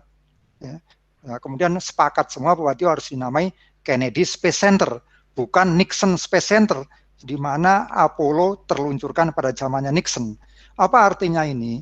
Ini kelihatannya sepele gitu, tetapi kita perlu mengubah mindset para elit, para leaders, terutama para generasi muda yang nanti akan menjadi leaders, bahwa kita itu mesti siap dengan pembangunan yang sifatnya long range gitu ya. Jadi jangan sekarang pokoknya ini bukan urusan saya lagi, kalau ini terjadi udah pemerintahan udah berganti, bukan saya lagi, jadi kredit poinnya bukan ke saya. Nah itu mindset seperti ini, mindset yang time constraint, bahwa sekarang dilakukan atas karena ini adalah rejim saya, baik itu elit di tingkat daerah maupun di tingkat lain, itu menyebabkan tidak sustainable secara long range gitu ya. Oleh karena itu kita harus membiasakan memberikan credit point siapapun yang berinisiatif waktu itu, seperti contohnya Kennedy, karena dia yang mencetuskan, dia yang melakukan program dari awal, meskipun program itu kemudian terjadi pada zaman Nixon. Nah, oleh karena itu infrastruktur yang kita bangun pada saat ini tidak bisa mudah serta-merta akan terjadi saat sekarang. Oleh karena itu para pemimpin harus rela bahwa semua itu terjadi walaupun idenya dia, akan tetapi mungkin ketika dia sudah tidak ada lagi, tapi rakyat harus memberikan kredit point. Nah, kalau itu semua itu ego sektoral dan segala macam itu bisa teratasi, sehingga hal-hal yang bagus itu bisa diatasi bersama. Oke, thank you. Panjang lebar nih. Thank you, Pak Agus. Ini biar teman-teman nggak pada kesorean aja gitu. Jadi ini kebanyakan pertanyaan untuk Pak Agus dan Mas Vano ya yang ditayangkan ini. Tapi saya baca di chat ada yang untuk Pak Wawan juga ini. Saya juga pengen tahu sih jawaban dari pertanyaan ini dari Pugu, mahasiswa teknik lingkungan, kepada Pak Wawan. Apakah kajian yang dilakukan telah dipublikasikan? Saya ingin membaca hasil risetnya gitu. Ya, sudah. Nanti saya share ke Mbak Dia ya monograf yang sudah kami buat, dan nanti silahkan silahkan dibaca oleh teman-teman. Wait a minute, saya kira saya punya di HP saya untuk menunjukkan saja. Ini kok bisa diakses free kok. Judul kajiannya itu Diplomasi Energi Indonesia, yang nulis ya satu Ibu Poppy Eswinanti, 2 saya Wawan Masudi, 3 Muhammad Rum dan Randi Nadia Tama. Ya, di dalamnya kita bicara tentang persoalan-persoalan energi, termasuk kebijakan-kebijakan yang ada, serta aspek-aspek yang terkait dengan energi sektor baru terbarukan, dimensi politik dan kebijakan, serta konteks geopolitik global untuk sektor energi ini. Covernya ini Mbak Dia. Oke, Diplomasi Energi Indonesia. Itu di search di Google langsung ketemu ya, Pak? Coba deh, mudah-mudahan ketemu ya. Saya coba. Ya. Saya sudah coba. Oke. Ya, di ResearchGate ya, Pak? Ya, bisa kelihatannya ditaruh di ResearchGate juga sama Mas Rum, ya. Oke, ya langsung ketemu kok, teman-teman. Langsung ketemu ya. Ya udah, itu bisa di ini kami sekarang riset tahun kedua khusus untuk bicara soal ini Mbak Dea, yang sedang kami lakukan untuk tahun kedua. Ini di mana sih? Saya kok nggak ada tiba-tiba video saya. Kelihatan sih. Sorry, Google Meet. Ya. Ini untuk tahun kedua, riset kami spesifik ke soal transisi ke arah EBT dengan melihat peran sektor gas. Pak Agus mungkin juga paham ya bahwa sektor gas itu di banyak negara menjadi semacam alat untuk transisi ke arah EBT ya Pak Agus ya. Yang transisi EBT itu kan dimulai dengan cleaner energy ya. Dan gas ini menjadi peluang penting. Nah ini kami sedang riset untuk bagaimana sektor gas itu bisa menjadi alat untuk transformasi ke arah EBT. Ya. Itu Mbak Dia kira-kira. Oke, terima kasih Pak Wawan. Selanjutnya mungkin bisa ke pertanyaan berikutnya. Tadi yang nomor 1 sudah dijawab Pak Agus ya tentang. Ya, silakan nanti yang microhydro kontak dan kita akan support ya, karena ini sesuatu yang bagus untuk Sustainable Development Goals. Oke, sekarang pertanyaan dari Mufid. bagaimana tantangan membuat model bisnis energi terbarukan. Untuk Mas Vano juga, silakan ikutan. Ya, mungkin singkat ya.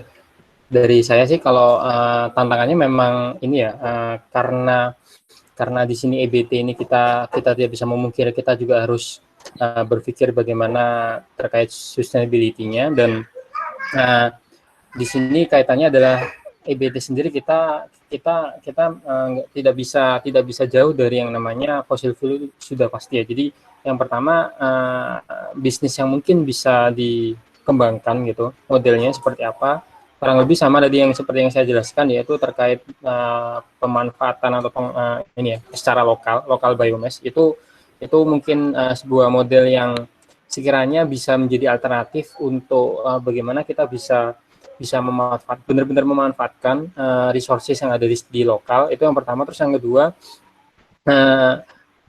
untuk tantangan yang kedua adalah terkait edukasi ke masyarakat ya, ke end user, ke calon pemakai dari energi terbarukan tersebut, untuk dari yang awalnya menggunakan menggunakan fossil fuel menjadi EBT. Nah, sebenarnya ada beberapa model ya. Ini tadi dari pertanyaan ada yang membahas rental atau kredit. Itu sebenarnya juga menjadi salah satu poin tersendiri ya, karena apabila kita bicara energi terbarukan, ada salah satu stream revenue yang bisa kita dapatkan selain dari selain dari penjualan atau selain dari penjualan maupun sales dari EBT itu sendiri, yaitu terkait kredit karbon. Mungkin diskusi terkait kredit karbon agak panjang, cuman kurang lebihnya adalah dari kredit karbon itu kita bisa manfaatkan untuk semacam bukti bahwa kita dari EBT ini memang ada penurunan emisi karbon yang dihasilkan, yang itu nantinya bisa menjadi semacam kredit tersendiri. Nah, itu dari sisi pasar marketnya memang di negara-negara maju telah banyak, tinggal nanti mungkin diskusi terkait kredit karbon sendiri, kalau misal memang berminat bisa diskusi secara internal dengan saya di luar sesi ini.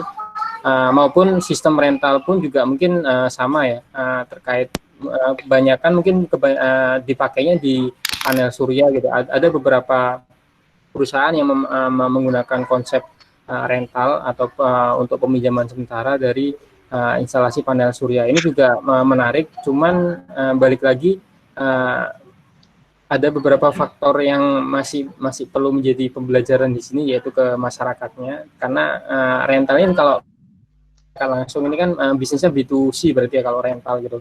Itu memang salah satu effort yang mungkin akan sedikit memerlukan tenaga yang cukup, itu adalah karena kita harus door to door ke masyarakat dan mengedukasi ke mereka. Cuman dari rental maupun kredit ini memang cukup menarik jika diterapkan di EBT. Seperti kita ketahui di perusahaan Elon Musk tadi, karena Pak Agus bahas Elon Musk, ada perusahaan yang bergerak di arah solar panel juga saya lupa namanya, Sun City atau apa ya namanya. Nah, di situ dia menerapkan konsep rental juga ke peminjaman dari solar panel, dan itu berjalan gitu. Nah, makanya kalau di Indonesia mungkin masih belum begitu ini ya untuk konsep rental di EBT. Cuman akan menjadi menarik kalau misalnya kita bisa kaji dan diskusikan lebih lanjut. Apalagi ini terkait biomass gitu ya, biomass atau energi yang berasal dari limbah. Oke, terima kasih Mas Vano. Oh ya, ini mungkin nanti kita tutup jam 4:30 aja ya, biar nggak kesorean. Jadi kita masih punya waktu 3 menit. Mungkin ke pertanyaan ketiga Pak Agus secara singkat. Ya. Oke, itu pertanyaan sangat bagus. Jadi salah satu yang ingin saya atau kita kampanyekan sebagai alumni adalah bagaimana kita mendanai riset di universitas gitu ya. Jadi kita ingin mentransformasikan sedekah, infak maupun sumbangan bukan hanya kepada fakir miskin, kepada masjid atau kepada gereja, akan tetapi kepada ilmu yang bermanfaat gitu ya. Itu ide utamanya. Nah, tetapi ini agak rumit ini dikampanyekan ke masyarakat. Jadi kalau orang menyumbang, ini sifatnya filantropis ya, crowdfunding yang sifatnya filantropis. Jadi kita ingin bahwa penopang industri 4.0 ini kuat dengan R&D. Karena R&D kita ini di bawah 2% dari GDP Indonesia, which is sangat lemah untuk bisa maju lompat ke depan. Oleh karena itu, partisipasi masyarakat diperlukan. Jadi jawabannya yes, kita akan bisa kampanyekan itu, tapi kita masih bersama-sama kita kampanyekan karena kita ingin mahasiswa yang ingin menyelesaikan tugas akhirnya, jangan sampai dia terkendala karena uang, ya, tidak bisa menyelesaikan studinya, sayang sebagai aset negara untuk dia menjadi pemimpin ke depan. Oleh karena itu masyarakat bersama-sama, ayo kita urun dana atau menyumbang atau mendonasikan yang sifatnya riset maupun studi yang bisa menghalangi mahasiswa untuk menyelesaikan risetnya. Kira-kira gitu. Dan ini ternyata sebagai kita diskusi dengan Dr. Eko di UI yang kepala riset tropical renewable energy, di Jerman itu ada institut yang namanya Fraunhofer Institute. Jadi didirikan setelah Jerman porak-poranda kalah Perang Dunia Kedua. Dan dia didanain oleh para filantropis, para orang yang kelebihan uang menyumbang kepada Fraunhofer Institute untuk disalurkan ke riset-riset aplikatif untuk membangun ekonomi Jerman. Nah, ini kalau kita lakukan bersama-sama, semangat kooperasi tadi, ini tentu akan bisa kita lakukan. Jawabannya iya, singkatnya. Yes, oke, terima kasih. Oke, wah ini sangat bermanfaat dan belajar banyak, apalagi saya nggak ada basic dari lingkungan sama sekali. Ini sangat bermanfaat sih, senang sekali. Oke, mungkin ditutup sebelum kesorean. Terima kasih para narasumber yang hebat-hebat, Pak Agus, Mas Vano, Pak Wawan. Terima kasih. Untuk hadirin yang mau bertanya-tanya atau ingin kepo-kepo tentang acara kita, bisa ke Instagram Siap Visipol, atau enggak kalau mau ada pertanyaan tambahan, email Sihab di sihab.visipol@ugm.ac.id, chubvisipol@ugm.ac.id. Oke, begitu saja saya tutup. Terima kasih. Wassalamualaikum warahmatullahi wabarakatuh. Waalaikumsalam. Waalaikumsalam warahmatullahi wabarakatuh. Terima kasih semuanya. Terima kasih semuanya. Oke, thank you. Saya pamit dulu.